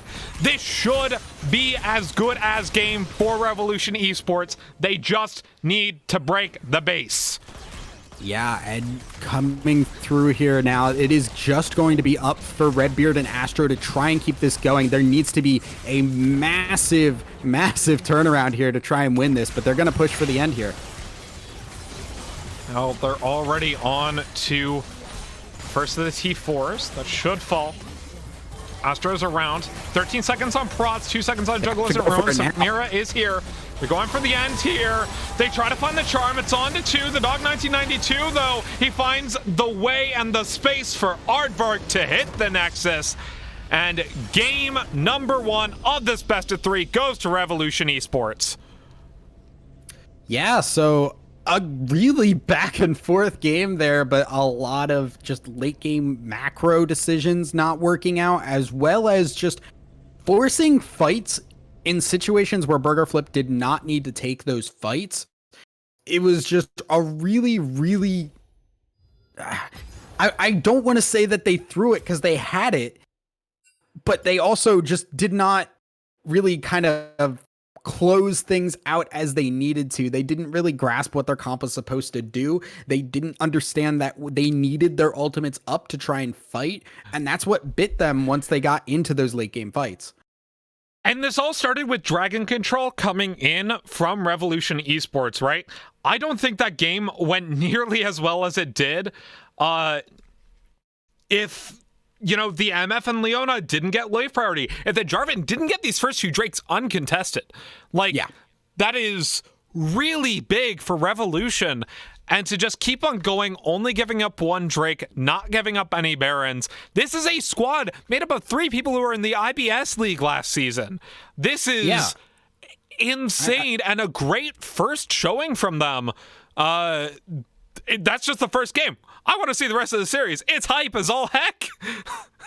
Yeah, I mean, I'm really impressed with some of the early game macro. The Doc playing super aggro on those ganks really helped out the team. And really importantly, Ziliak got a solid lead early, but that late game Aatrox play, the teleports, and just those late game team fights being super deep into the enemy team. And you could see was the only person who hit level 18 and was level 18 for a good couple of minutes. Ziliak was constantly pressuring around the map and then also being in those fights at the same time. The level differential was part of why Ziliak was able to stay alive and force people back off in these team fights. And on top of that, right, like, despite being behind in gold, we have to talk about some of these mid-game shockwaves coming out from Unknown Angel. This guy, pun intended, was relatively unknown to us, and we see him, this isn't part of the pre-existing squad that came over, despite being behind gold, made like 2 or 3 of these fights happen basically single-handedly. Honestly, just really good performances across the board from Revolution. On the flip side, though, where are the positives from Burger Flip, and where do you see them looking to improve for game number 2? I mean, I think, honestly, Prots looked really good. I think the ability to soak up pressure overall was pretty good from Redbeard and Astro, especially Astro hitting really good charms in these fights. Early game, TFT Pike was really hitting those Shen ultimates very well. I think the bigger thing is just if Burger Flip grasped what their composition really needed in order to win and were better understanding of their ultimate cooldowns and the important things that they needed for each of these fights, this game would have been a completely different game, especially in the later portions. And minor correction there is pointed out in the chat. Unknown Angel was part of the Revolution IBS squad last split, so my info was wrong. I apologize for that. But still unknown to us Goldcasters, right? Very strong performance once again with those shockwaves. We have to take it to a break as we get ready to go for game number 2. Don't go anywhere. We'll be right back with more of the Zero Gravity Gaming Gold League. Until then, we'll see ya.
Welcome one, welcome all, and welcome back to the Zero Gravity Gaming Gold League Week 1 matchup between Burger Flip Gold and Revolution Esports. My name is Finnick, joined on the desk by Thousand Eyes. We apologize for the lack of music during the break. I forgot to turn that volume back up, but it is all right. We're here, and we are into the game 2 picks and bans. Yeah, we're seeing the Aatrox is taken away now, so we're gonna have to see something different from Ziliak there. Other than that, though, not anything too surprising. The Kaisa, a pretty common pick, as well as being very strong right now. And the Victor from Burger Flip, they're gonna be trying to take away the main mid lane that we have seen on Revolution. Well, you know what they took away? The Jarvan. This one... definitely. Ooh. Wait, no. Is this the tech special? This is the tech special, yeah. So looking through tech's just history, just a heck of a lot of Galio. Last season was mostly Pantheon, and then next was Galio. This season has been almost exclusively Galio support. So this is a huge, huge champion for tech. And one that I'm very excited to see and want to make, like, I want to see how this is played and how, like, somebody who's really proficient at it can make it work. Yeah, and it's a very good pick right now, I think. Personally, I think it's less situational than his mid lane pick, which makes it generally stronger, right? You can blind pick a Galio support, you can't blind pick a Galio mid, as the... conventional wisdom would say. We have the Ashe being paired with that in the bot lane, so perhaps this is going to be a little bit more peel-centric from the Galio pickup, as Ashe really doesn't play super aggressively. Orianna, though, also being taken away by Burger Flip here. Are they going to do Jarvan Orianna MF here? No, it's the Ezreal, of course. It's the Ezreal, okay. That's interesting to me, because Ezreal hasn't been, like, a super top-tier pick right now. The tier does really kind of like keep him held back a little bit in the mid game, because it doesn't stack just on the spellcast anymore. You have to hit something with the spell for it to stack up. It's still, Ezreal's still pretty good, just not one that I would like. Looking at, you have Ashe, Jhin, and Kaisa off the board. Aphelios is still available and has been a huge, huge pick. The Misfortune we just saw last game, and it would work well, like, with the Orianna and Jarvan. Like, that to me is just kind of a weird, questionable kind of pick. You know what is we are not questionable at all. The Doc 1992 back on them squishy, aggressive junglers in the Evelyn. So this immediately telegraphs that they're going to try to play around the top side. They've already picked a weak side bot lane. Yeah. We know that Unknown Angel doesn't really pick strong laning mids or strong side mids, so I expect the mid pickup to be blind here. I expect them to try to get a good matchup in for Ziliak. After that Aatrox performance, I don't blame them. Leona, Lulu, Ornn, and Pantheon have been banned away, and we see the Morgana being covered here. This does leave a two-way flex open, potentially. This could be Morgana support with the Galio mid, but I think it's more likely the Morgana mid, as Galio mid can get punished by quite a few matchups. Diana, notably, is not one of them. That's a matchup that he wins, so if they pick the Diana, I think they just rotate the Galio mid. If they don't, the Morgana's most likely the mid lane. So it's already the Orianna. I'm dumb. Yeah, I think the Morgana is just kind of, okay, Orianna and Morgana, they're just going to constantly push the wave against each other, and Morgana mid has actually picked up a lot recently, just because it's just such a solid, safe pick to just wave clear, show up to fights, and provide assistance for your carry players, whether that be a bot lane or in the top lane, which is actually going to be the Scion here. I'm kind of curious about that. I know, okay, so it makes some sense because you're going up against a Malphite. The Malphite was blind picked. They knew they were going to be trying to pick something against Ziliak here. But then going for the Scion there, when your team already kind of lacks a strong damage dealer, is kind of curious to me. I'm a little worried just right off the bat about about how much damage Revolution is going to have here, because the most damage you're going to be seeing is coming out from that Evelyn, and she's not going to pop a Malphite. Yeah, definitely not, as we are into the in-game draft here. So you know what I'm going to say about the Malphite pick, though, right? I mean, it's already too late, but you know there are 2 picks that I will say the same thing about Galio picking and blind. Malphite. Yeah, exactly. Yeah. When it's Galio mid, blind Galio mid, I don't like blind Malphite. I think in this case, it's not necessarily as punished as it could be. By Revolution, they could have gone with something that dealt a lot more magic damage in the top lane. Instead, it's a Scion, mostly physical, but I think Scion's the better tank. Has less of an engage, less of a teamfight ultimate, but at the same time, he's just able to split push constantly, and there needs to be that Malphite in the side lane to match up, and when they're 1v1, I think the Scion just wins. Yeah, it's definitely, so it's something Scion will like win. Now, okay, hear me out here. This may be that kind of int Scion build of the just lethality, just split push type of Scion. I don't like that build personally, but it could be. I think Tank Scion is just really, really powerful. But yeah, like, we don't know a whole lot about how Ziliek's top lane champion pool is, because the research that we did do came up with a lot more of like support and like jungle.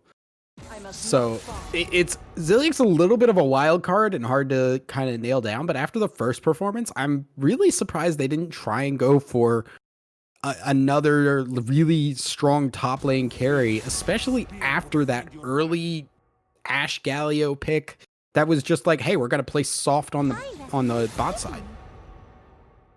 Yeah. That said, Unknown Angel is currently holding the Galio. So I expect them to swap this pick. If they do not, I'm going to go on a tirade. Because Orianna counters the living crap out of Galio. That has to be Galio support. That has to, because first of all, it's a tech special. Second of all, Orianna craps on Galio like no one's business. Oh, please swap it, guys. I don't want to hear Finnick go off again. I can't take much more, guys. You hear that? You gotta... What is it, 20 seconds? They've got to swap it by? I was gonna make a really bad joke about a song that is relatively obscure, and I'm not gonna do... Yeah, there we go. Morgana going into the mid lane, Galio into the bot lane with Tex. Okay, so there are a couple of things here, though. The Ezreal Nami is super duper safe. So, like, both bot lane... Actually, the Ashe Galio is probably the stronger bot lane here. So, while Ashe Galio is generally kind of like a soft losing lane, it's actually the winning lane here, unless the Ezreal Nami just like super pokes them out here. And that's hard to do with an Ashe because Ashe Volley is super strong. I really do like the Ashe with the Galio in terms of the Ashe slow will allow Galio to catch up and get the taunt down, which will increase the engage potential here, especially when you do hit that mid game and you have the Scion flying in, hitting that ultimate, then you get the Galio to follow up with that. There is a lot of setup here, and I don't want people to underestimate the damage mid Morgana can put down if you have enough lockdown to keep people stuck in the pool. Yeah, I'm with you on that one as well. They have plenty of lockdown, actually, with the Galio, Ashe, and Scion. I mean, Ashe obviously more on the ultimate side, but like Galio taunt will get a fully charged Q from Scion.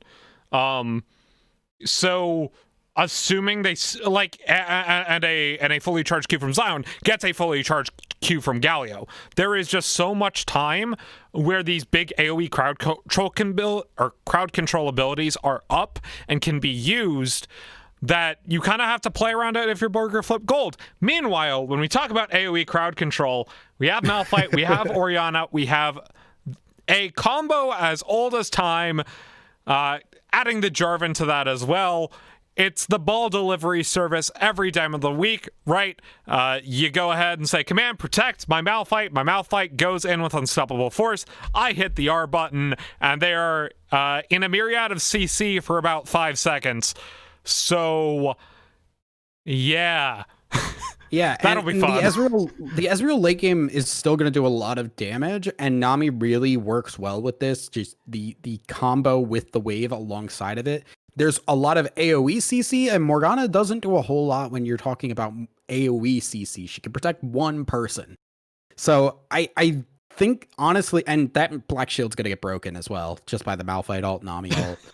Yeah, it's going to get completely ripped apart. So there is definitely, once again, we're talking about blue side has much more in terms of ease of use of their composition and hitting that wombo combo. It's going to really kind of depend on how well is the Doc going to hit those ganks when the Evelynn hits that invisibility. Is there going to be enough warding coming through from the Nami to be able to stop that Evelynn gank? Is the Morgana going to be able to show up in those team fights and get the tormented soil down to get the damage through? Because max W Morgana really freaking hurts, guys.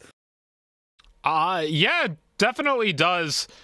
And as we're about to get into the loading screen here, I just want to maybe touch a little bit on the lane matchup that we've kind of snoozed on. I mean, we talked about, late game, right? Sion is going to be Malphite in that side lane, but what does that look like from that kind of level 1 to level 10 kind of area?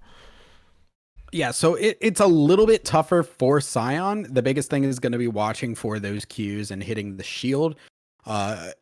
Malphite, the general rule is you have the Arcane Comet, you have the Mana Flow Band, and you basically just are constant. You get the Corrupting Potion. Sorry, could not think of the word. You get the Corrupting Potion, you throw down the Q, you get the Mana Flow Band, you get the Comet, and you kind of rinse repeat until that Mana Flow is stacked up. Sion not going to have the resistances to be able to really get away with tanking a lot of those Qs. And Malphite level 6 is very strong and does a lot more damage than you'd expect out of a tank. So that is really kind of the big power spike point that I'm looking at from TFT Pike. If there is going to be a kill in that top lane, it is going to come around that level 6 point. I'm fully in agreement with you there. Tank Sion, or not Tank Sion, full tank Malphite. At least in solo queue, this doesn't happen in competitive all that often. Full tank Malphite can have the highest damage total in the game. I've done it before. I know plenty of other people that have done it before. It's because this guy, if he can find a lead in lane, kind of just snowballs that, and the armor gives him damage. That is so important when it comes to those total damage totals. You're doing AoE damage on your ultimate. You're getting Comet procs doing AoE. You're getting AoE damage on your E that's scaling with the armor. We are now just about into the game, though. Any final thoughts before the game starts?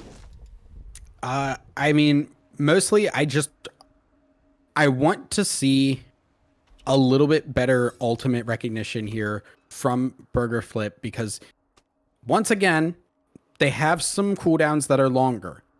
You have the Galio ultimate, which is a fairly long ultimate cooldown. And last game, we saw them take a lot of fights that were just not ideal, or rather, that was Revolution. Sorry. My brain is all over the place. I want to see Revolution take better fights with their ultimates, especially because their composition is so much more ultimate focused. Yeah, we are into a pause though, as is tradition almost. Yeah, we're getting a little bit of confusion on the swap here, because it may have happened a little bit late. I saw it on the 20-second mark. I personally saw that on the 20-second mark. Chat? Yeah. Like, did you see that on 20? Like, I saw it on 20. I saw it before 20 seconds. They're a little confused on if it's 20 or 25, I It is believe. 20.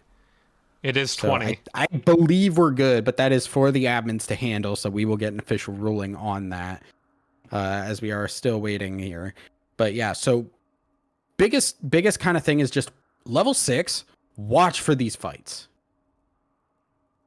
Yeah.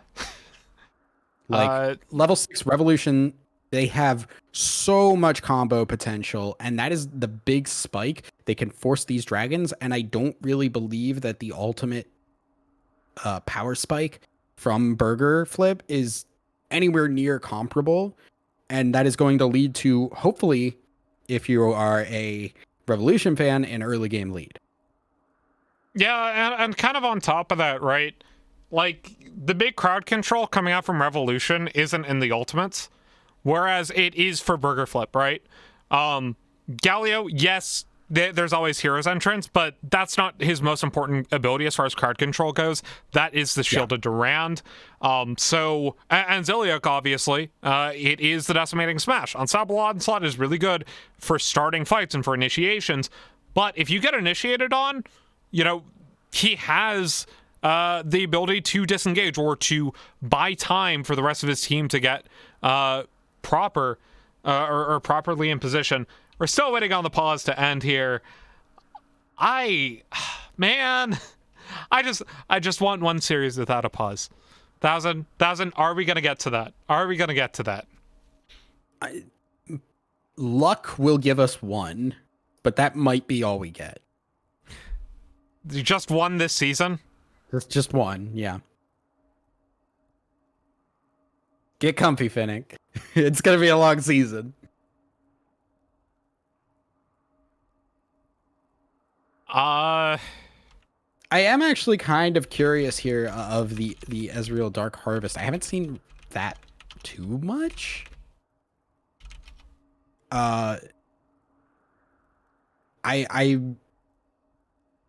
usually you're gonna see the Conqueror come through. Now, I think it makes a little bit more sense when you look at this composition, because this is not a composition where Ezreal's gonna be there to kite out and take long fights. It's a composition where Ezreal's going to ult over the top of everybody and try and finish people off with those Qs, or try and get, siege potential down between the Nami, Ori, and Ezreal. There's a lot of opportunity to make for sieging, and that's kind of the two places where Dark Harvest really does well.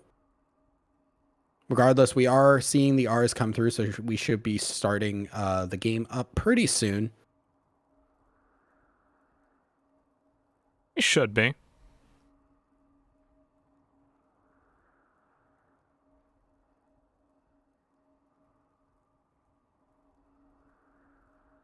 I say as we are still stuck in the pause, but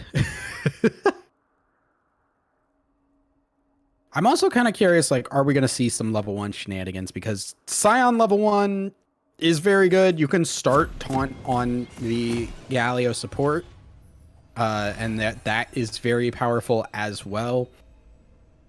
And Orianna is very good at scouting, not terribly great in terms of fighting level 1. So there's definitely some opportunities here to make something happen for Burger Flip, as we're seeing a little bit of that come through.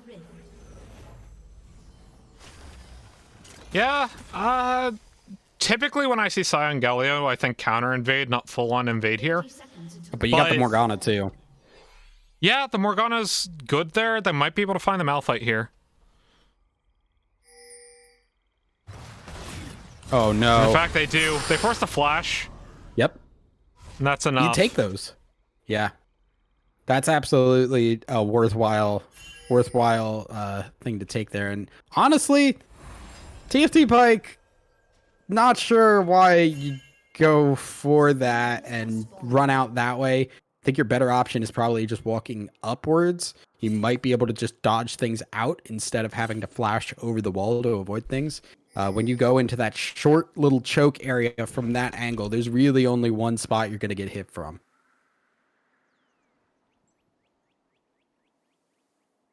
Level 1, though. outside of that, nothing too insane. And it will be the bot side start for both junglers. As I am 0 for 2 from that first game on jungle predictions, I'm still going to go with full clear on the Jarvan. And this time a buff grunt buff from the Evelynn. Last time I made that exact same prediction. And I got a level 2 cheese from the Jarvan and a full clear from the Sejuani. It'll work eventually. He's not going for the full clear, he's going for the level 2. He's actually gone for the invade, it looks like. Which is actually really smart pathing there because Evelynn does not do well in the early game. Oh no! Oh no!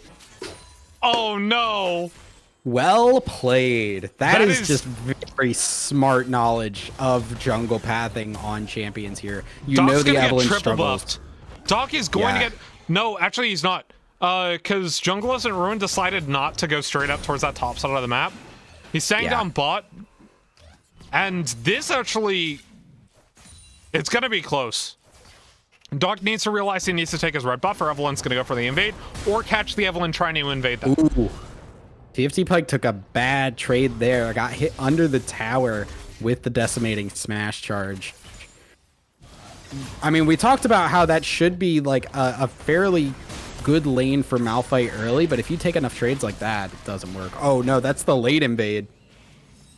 Yeah.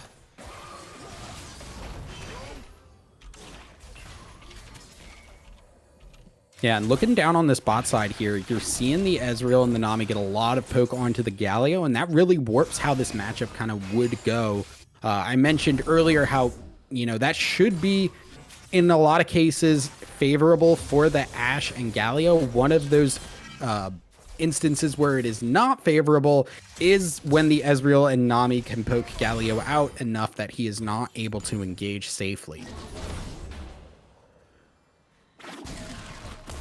Rats, though.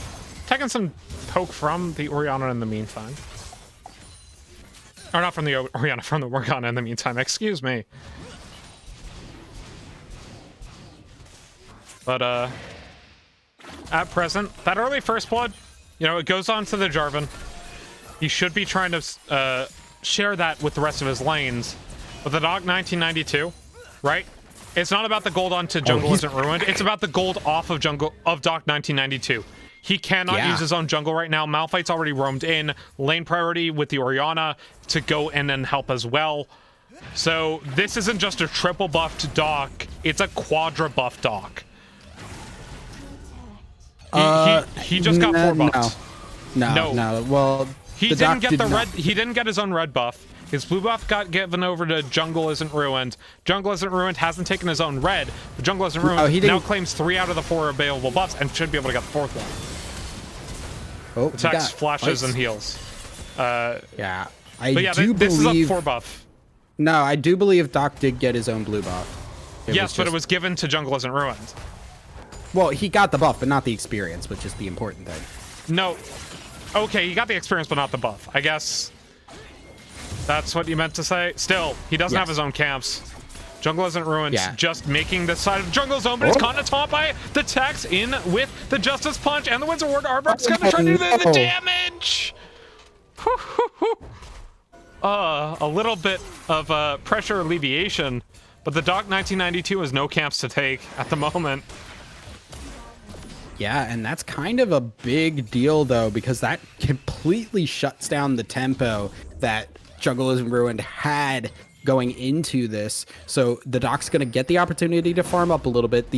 It's still going to be an Evelynn that's behind, but what's really important there is that Ashe gets that kill. It gives the advantage in this lane where they were kind of struggling a little bit, and it also gives the red buff over. So not only will that give the healing from the poke, but it'll also make those kind of slows and burns from the Ashe auto attacks even more obnoxious to deal with. Speaking of the bot lane, have you noticed the rune that Redbeard took? Oh my god. It's Dark Harvest Ezreal. Yeah, I mentioned that. I talked about that for a bit. Yeah, I know, but I'm bringing it to attention again. Like, this is just such a weird rune. Like, it makes sense. Ezreal is a burst ADC, but at the same time... Well, I mean, it's there's two ways that you take Dark Harvest. One is for poke, which Ezreal's very good at. The other is burst, which when you look at the composition that this Ezreal is drafted into, you have so much wombo combo that Ezreal is going to be just trying to fight over the top of that and provide the, extra burst to finish off kills. So that is where the Dark Harvest is going to put in a lot of extra work. At the moment, though, jungle isn't ruined as we take a look at the gold difference. Currently even, as the Ashe is 400 up, but the difference in that jungle is about 500. 200 up is the Scion in the top lane, though. And that's just off of creeps, or minions, as it were. Really nice 9 CS lead at the moment, but until we see the rest of the game play out, we don't know what's going to happen. I am going to predict that the game will be unpredictable. Okay. That's you got me. I can't refute that one. You got me there. Mountain Dragon, though, taken by Burger Flip Gold, will be infernal for the next dragon of the game, leaving an Ocean or a Cloud Soul. Yeah, here they need to really force their lanes to try and just help out Evelynn as much as possible. The experience difference is actually over an entire level there. Jungleism Ruined is up by, and you talked about the gold and how the Ashe kill was kind of making up for that gold difference in the jungle. That isn't what the important thing is right now. The important thing are those levels, getting that experience. Without that experience, Evelynn's not going to get that level 6, not going to be able to go invisible and struggle a lot here. Big engage. Astro ends up going down to the Texan Aardvark 96. No Ashe ultimate used, but it's a great job from Tex to do that. And Redbeard's just sitting back. Redbeard's chilling. An angel. Yeah, Redbeard's having an okay time. It's not the worst thing in the world to lose your support as an Ezreal. So we'll just farm up under the tower. But yeah, this is now a 2-0 Ashe. And Ashe does really kind of become a problem in that mid game there if left unchecked, if she gets that early lead. So with the extra damage coming through, we talked about how the Ezreal does kind of have a little bit of a mid-game lull there. Stock will just kind of take those Krugs and leave. Ezreal he doesn't does take have the to last two, stack though. that tier. Yeah, doesn't take the last two. But the Ezreal's going to be trying to stack up that Muramana, try and get that transformed through, while Ashe is going to get that first item spike. So that is going to be one of these spots where Revolution is going to not be really super strong on the level 6. Tex in onto the backside, into the Enchanted Crystal Arrow. That one lands onto Astro, who flashes out of the way. Ooh. That's just a lack of respect. Honestly. I mean, that's 2 flashes for an EW and an Ashe R. Yeah. That's really nice trades coming out here from Aardvark's 96 on the Tex. It almost looked like Redbeard and Astro just completely forgot that Tex was in that bush there. Yeah. It's like, look, it's object permanence. It's like, what I can't see won't hurt me, right? You're wrong. It's true. I've only been hurt by things that I can see. That is how that works. Meanwhile, in the top lane, noodles are wet. That's all. Yeah, basically, yeah. We're at the point now where the tanks can just soak up the minions and just be fine. They don't care anymore. They just stand there and make sure the minions don't hit tower. All right, both have Bami's Cinder. Both are building into Sunfire Aegis.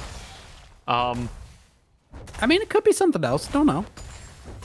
Yes, because Frostfire Gauntlet is definitely the better of the 2 items on the Malphite.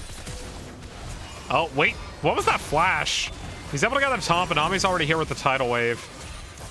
So I think Tex was trying to get a flash E, but he missed the E and then went for the W. That's just weirdness.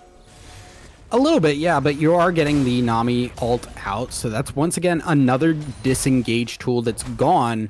And you like to have the flash on the Galio, but it's not like super crucial for you to do your job. So getting that Nami ultimate down is great. Prots. It'll be okay. It's all good. It's Orianna. What you want. Aardvark, meanwhile, up 2 plates in the bot lane. The only plates that have been taking this game as Doc finds TFT Pike. Magic damage on to Malphite. Forces the ultimate and the flash. Whoa. Tex ults in, but here comes the unstoppable onslaught. Pike not gonna get knocked up, but here comes Morgana, able to get the binding down as Jungle is ruined. Tries to find his way into Zilliak as Unknown Angel picks up the kill. And Channel Crystal Arrow was popped from the bot lane all the way mid. Gets a stun, but no kills, and the Malphite's dead. The Tex, though, he might be in a little bit of trouble. Jungle isn't ruined, gets a knockup. Now into the Cataclysm, able to get the Orianna ultimate on top of that, but they don't get the rest of the damage as the True Shot Barrage barely hits on Aziliak. Morgana pops the ultimate and the stopwatch as well. They decide not to go into Jungle isn't ruined. Aziliak is way too low now. Unknown Angel, he's trying to get out of the fight as Tex is here. He gets the taunt down, back into the Justice Punch and the auto, and Tex gets kill as Doc flashes onto Jungle isn't ruined. TFT Pike, he wants to get under tower, but without an ultimate, how can he do it? No, no, no, you can't do this. You can't do him like that. Oh no. And the early game is just gone. Burger Flip just annulled their... They just tossed it all away in that fight. The entire early game lead that they threw down with all of that invading Jungle Isn't Ruined is now null and void as the Doc gets 2 kills out of that from people not paying attention because Evelyn has that level 6 and is now invisible. So, and also just TFT Pike walking casually into that Morgana W there, I think didn't remember this is a mid lane Morgana. You max the W first. You're getting a lot of AP. It hurts. The lower health you are, the more damage it does. So this is not a Morgana you can take lightly in terms of the damage. So there's just so many things. There's so much chasing that was done. And the level 6 point was strong, but there wasn't enough damage there immediately to blow somebody up. And there was just not enough to follow up either. Leandry's tournament completed on Unknown Angel. Mortal Shield boat completed on Aardvark's 96. Those are the 2 mythics that have been completed. Ezreal going for the Trinity Force. Luton's Tempest going to be going onto the Orianna. Appears to be a Gore Drinker actually on a Jungle Isn't Ruined. Yeah, and I like that better. The last game we saw the Doc go for the Sunfire Cape, and it kind of confused me. I didn't really bring it up, but it's not what you usually see. The Gore Drinker is just, the item is very, very strong, especially if you're a champion that wants to sit in the middle of a team fight like Jarvan. You trap a bunch of people in your ultimate and you just hit Gore Drinker and you can go down to 10% health and go back up to 80. Well, it'll be the Cloud Soul this game as we get a trade. Rift Herald post 14 for second Drake. I'm not a huge fan of this trade if you're Burger Flip, but I think you just take what you can. In that instance, you weren't going to be able to get the dragon. Might as well get something out of it. Maybe get first break as tower plates are down. But it's going to be tough. And TFT Pike's going to get caught out here. Evelyn has shown up. The charm. Unstoppable Onslaught. Forcing the Unstoppable Force. Yeah, Unstoppable honestly, Force, I believe, is to lower the 2 cooldowns, though.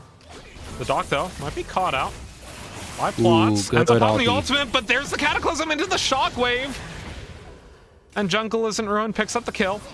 And Unknown Angel in a little bit of trouble here from Astro. Nami. Ooh, there's no black the ultimate, flash for flash. Jungle Isn't Ruined gets a knock up under tower on the own, and Angel as the Galio comes in with the ultimate. It'll be 1 for 1. Unknown Angel actually picking up the kill with the Tormented Soil, so it doesn't go over to the support. But still. You got to be very careful. 2,000 gold difference at 16 minutes is nothing to sneeze at. As we take a look at Mythics being completed. Lock out of the Iron Solari, completed on Tex. As the Sunfire Aegis is completed on 2 Ziliak. We already talked about the Leandri's Torment and the Immortal Shield Bow. And it is the Night Harvester on the dock 1992. As we take a look over on Burger Flip Gold, Gore Drinker is completed by Jungle Isn't Ruined. Luden's Tempest completed by Prots. And it's actually Divine Sunderer onto Redbeard. I forgot that Phage builds into that, not into Triforce now. Yeah. BRB committing seppuku.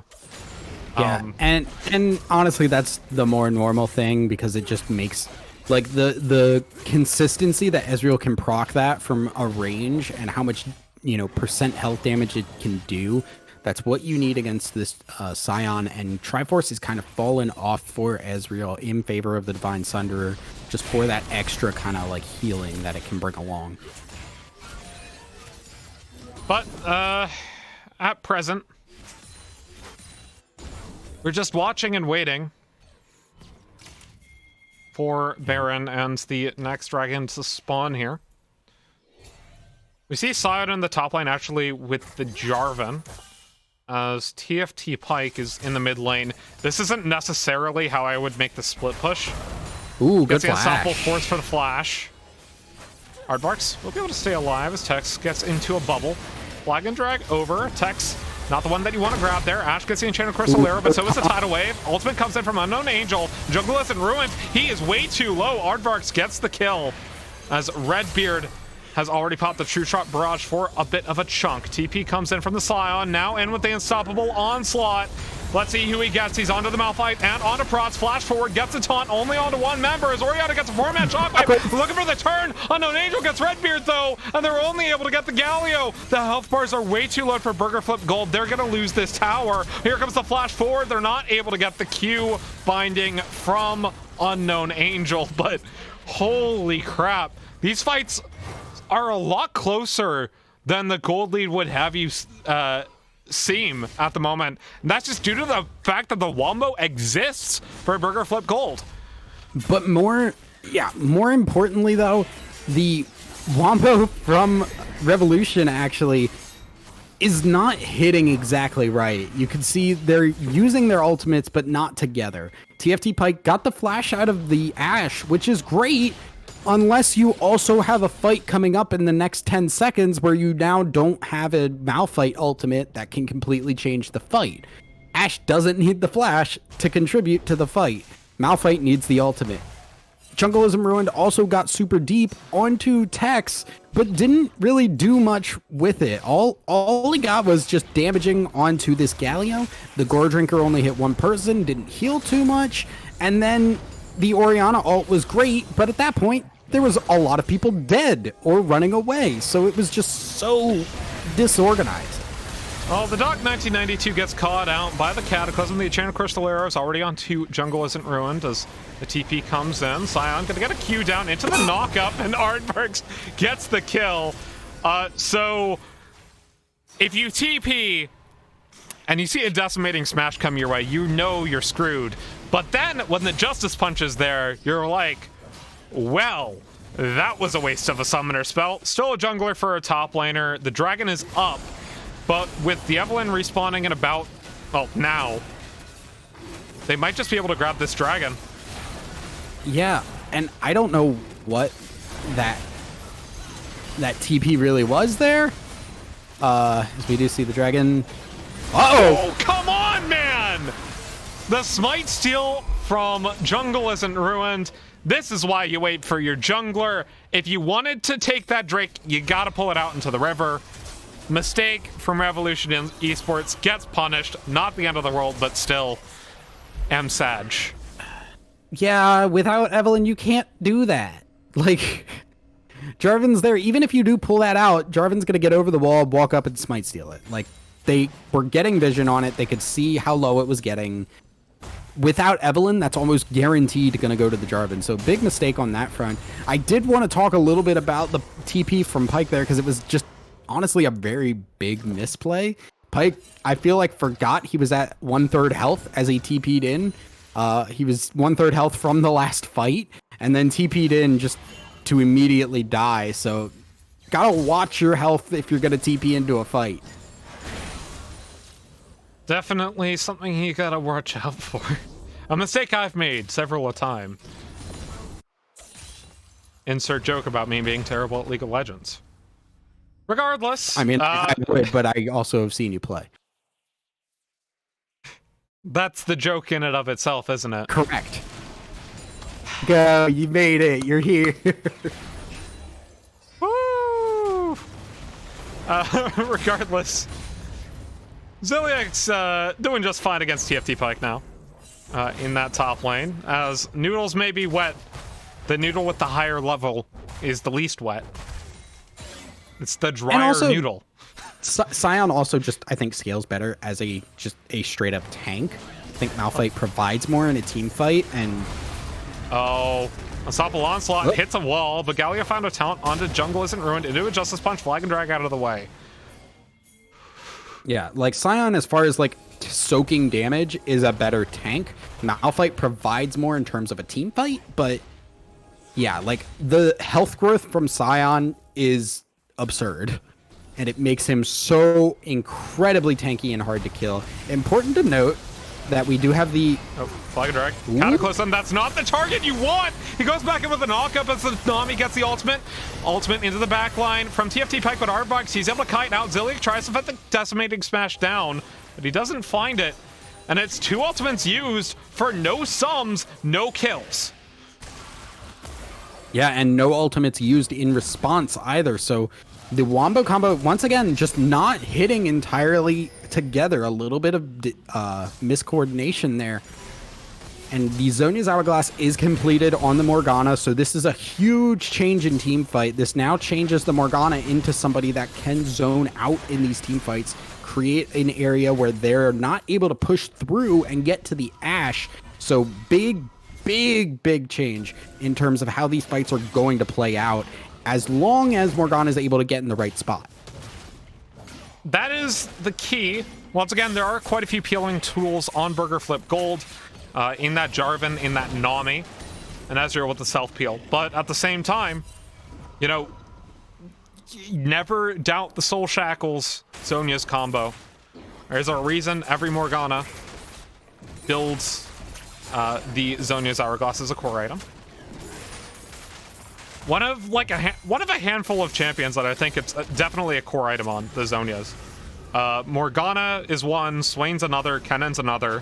What other champions are like, you must buy Zhonya's because the combo is too strong? I mean, I think Zhonya's is probably a one. Or Diana. Golly. Diana is good with Zhonya's. Sorry, my brain just completely glitched out. Yes, Zhonya's, the champion in League of Legends. Yeah. Much like Zhonya's the Ruined King, which is totally just like me. Wait, no, hold on, the Ruined King's actually in League. What are we doing? Ah! So we have Viego with the Ruined King. Now we're gonna make a mage champion that is Zhonya, and gonna be really core with Hourglass. Simple. Come on. Riot, let's go. A lot of the legacy items are actually named after either Riot employees or community figures or something of that nature, right? Yep. Total Biscuits of Rejuvenation are named after Total Biscuit. The Cynical Break. Shurelya's. Yep, Shurelya's Revere, named after Riot employee Morello Namicon. Famous example, named after Riot Morello. Who hated healing, which is why it's called that. Oh boy, the flash out of the Good Cataclysm. Flash, holy. Aardvark's on top of these flashes today. Yeah, that is the second flash. Enchanted Crystal Arrow, and into the back line comes the dog, gets 2! And meanwhile, in the top lane, TFT Pike stops the TP from Ziliak, but it's not before a double kill already happens. Now TFT Pike, he's realized he's not long for the world, he flashes out. Now the Q lands from Ziliak. TFT Pike will fall.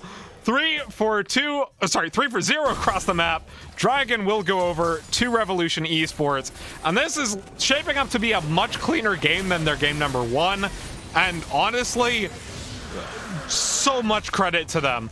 After what happened in that early game, they took the lead from, you know, that one fight that turned for them, and they're just keeping on rolling with it.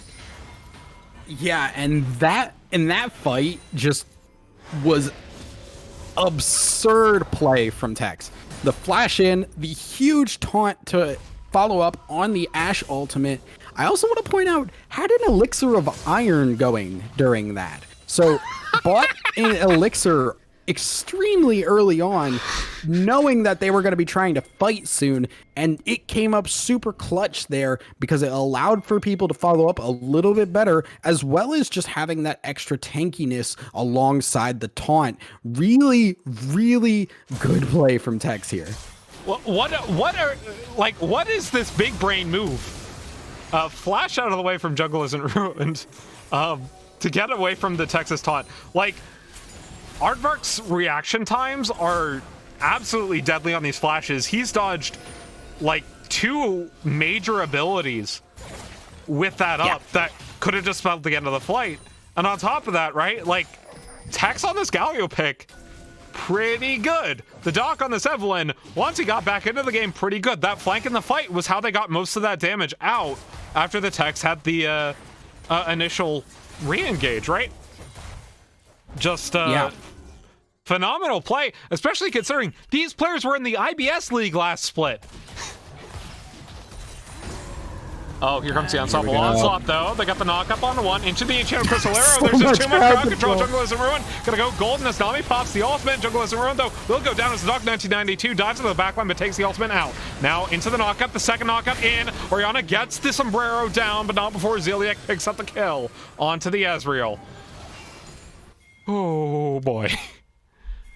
How many Dark Harvest stacks does Ezreal have? I can't tell because I have champion portraits disabled, or whatever that's called. I will be able to tell you once Ezreal is not dead. Perhaps. So, regardless, Baron's being taken here by Revolution Esports, and what a way to start a season. I mean, obviously they can still throw the game. Or, you know, Burger Flip Gold can find a miracle fight, but this is just... This is why the Galio was banned in Game 1. Yeah, exactly. Like, and it's not just the Galio pick. It's just across the map. Ziliek, once again, having silently a really good performance throughout the early stages of the game.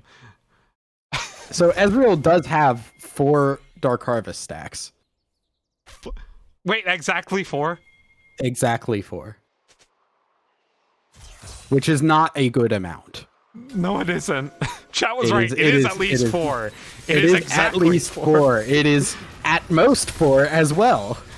Archangel staff completed on Prot says Unknown Angel has a needlessly large rod and a Hextech doohickey. I forget what it's called. It's no longer called Hextech gun.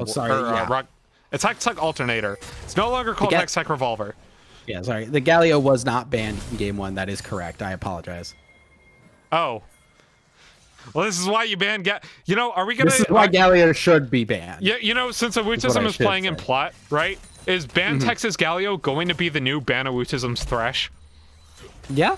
I mean, it seems like it at this point, because these fights, honestly, like, yes, the damage has come through from Doc, and Aardvark has had a lot of really good arrows, but the huge taunts from Tex have been the game-changing thing, in my opinion. At least when you combo that with how well Ziliek's been able to play this late-game Scion.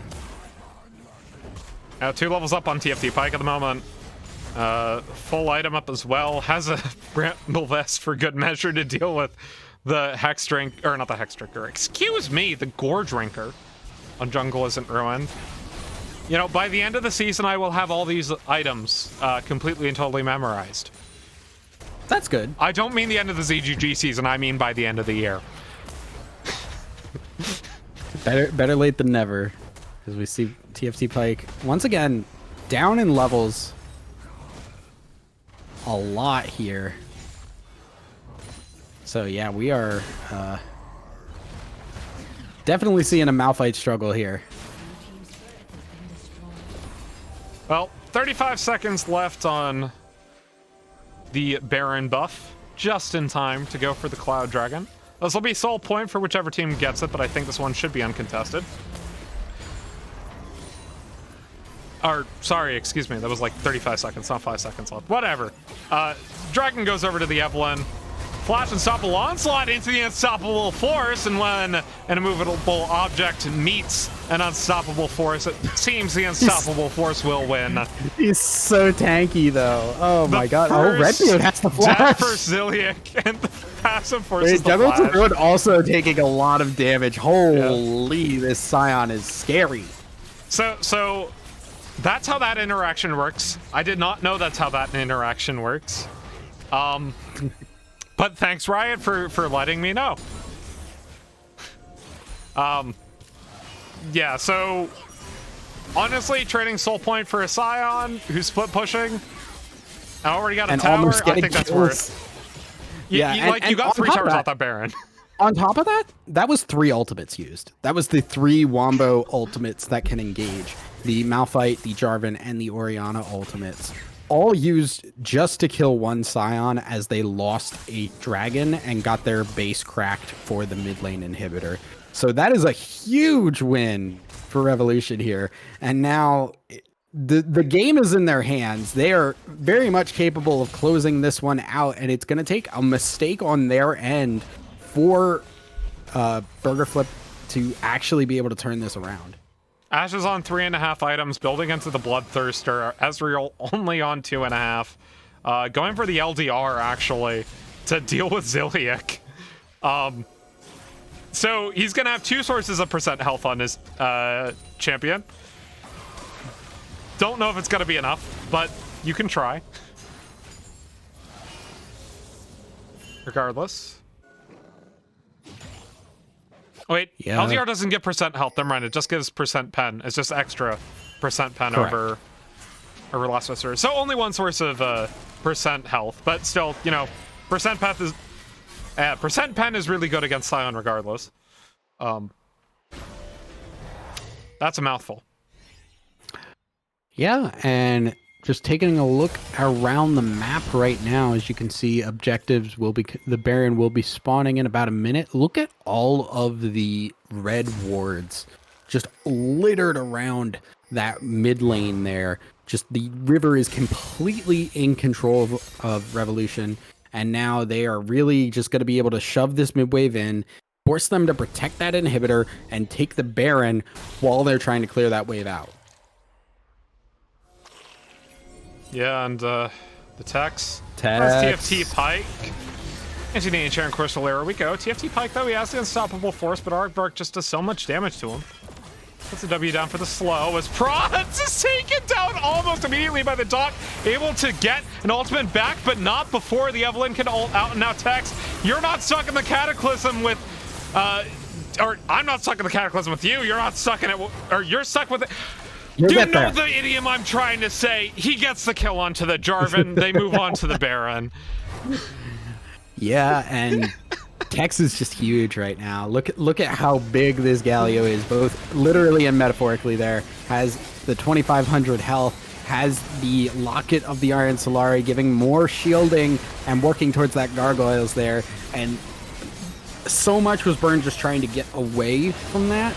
And then Prot's just getting completely obliterated. Didn't die, but Jungleism Ruin had to protect Prots and ended up going down in his stead. So this is just complete, clean, clinical play at this point for Revolution. Okay. I assume it still builds out of the same recipe. Why is Pike going Frozen Heart?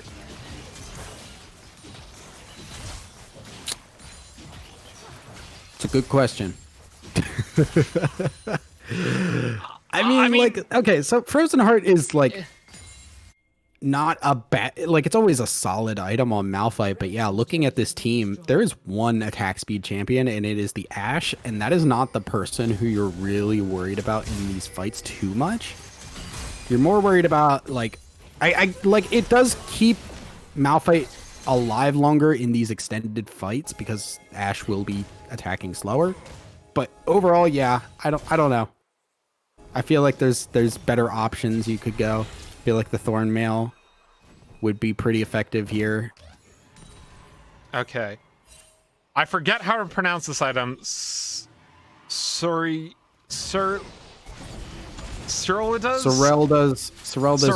Grudge. Completed on Ezreal. In the meantime, as Ashes almost to the Bloodthirster. Which gives crit now. She's almost to 4 crit items. She'll be 80% crit, not 100.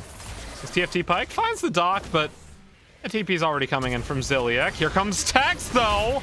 Into the taunt. Oh, the Jennifer's Lair was a swing and a miss, but not the root from the Morgana as the dock's on the side of the fight, trying to get on TFT Pike and Astro. Astro pops the ultimate, as does the dock.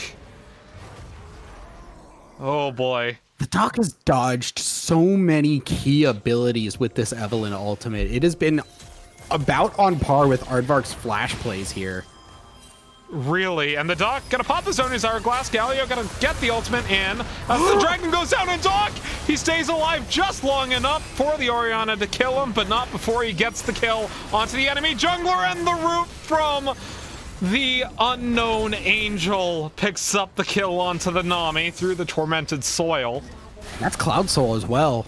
It's Cloud Soul. They have Baron for another 25 seconds, and Supple onslaught forward does not get onto TFT Pike. Tex taken down by Redbeard in the meanwhile, though. Means that it's 3v3 in the base. 15 seconds on that Baron buff. They do have to watch. Redbeard is at a point now where he's going to start doing a lot of damage to anybody who isn't that Scion there. You saw Tex go down on the side. And now... I mean, the big thing that I'm looking at now is this is a Morgana with Cloud Soul. That's absolutely terrifying because she is just going to pop that ult and just run you the heck down. Man, I like if I am Burger Flip right now, I am just trying to figure out what all I can do. As I was going to say, having the enemy mid laner disconnect is a thing you can do that will help your chances.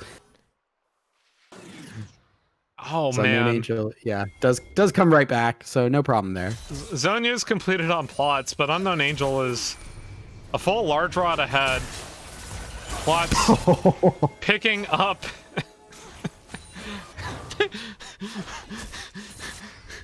What is that Evelynn damage? Yeah. I mean, that was through flash and heal. Crusader hits on the jungle, is in ruins into the Morgana QW. I was going to say, Oblivion Orb is completed on plots. Not exactly sure who you're stopping from healing with that. As, it's not like you got... Ziliak has grass procs. Yeah. I guess? And there's a Bloodthirster on the Ashe. But at the same time, I feel like there are better, like, no meme, I feel like just a straight up blasting wand is worth more than the Oblivion Orb at this stage in the game.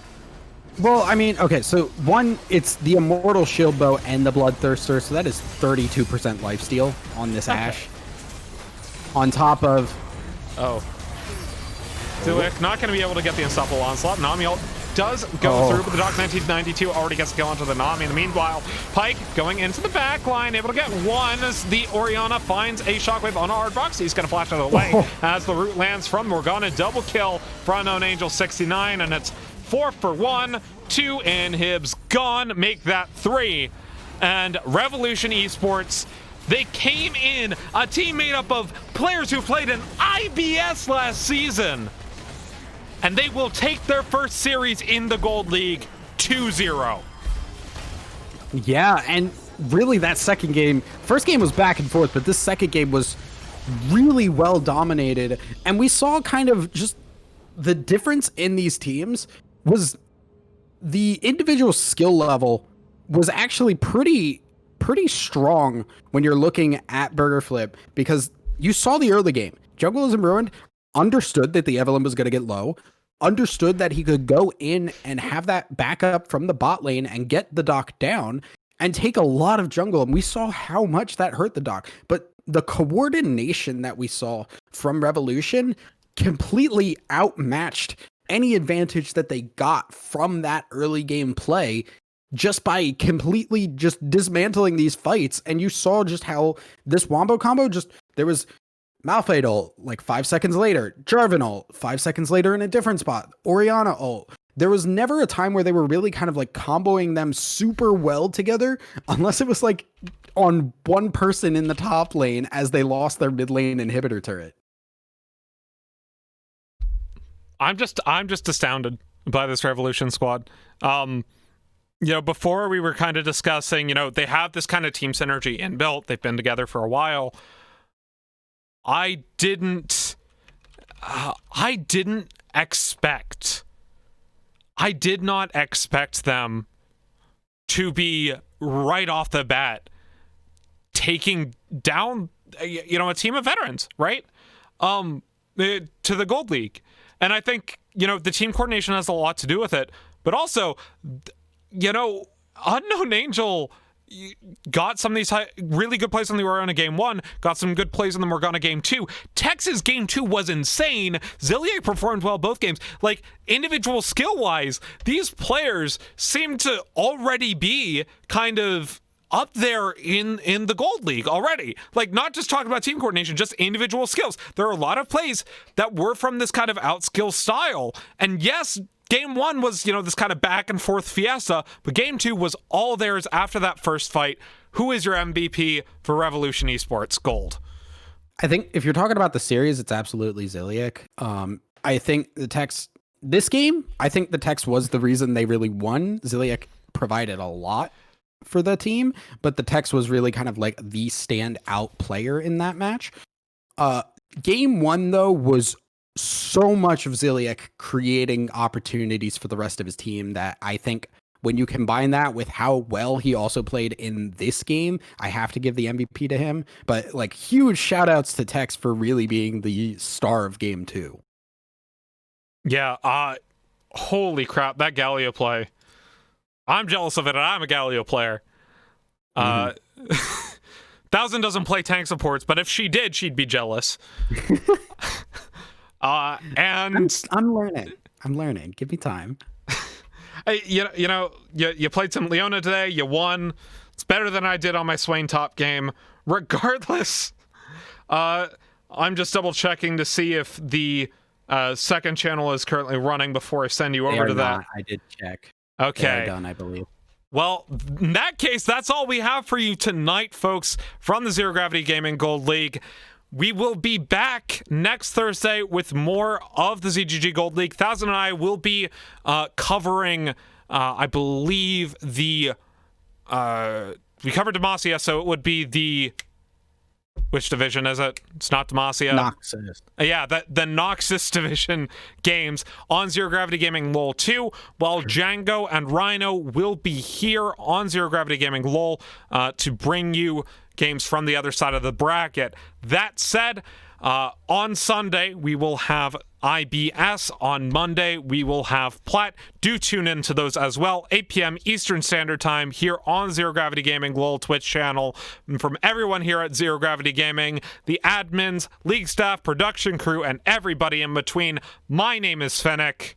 My name is Thousand Eyes. And we will see you next week.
強く強く輝いて消えた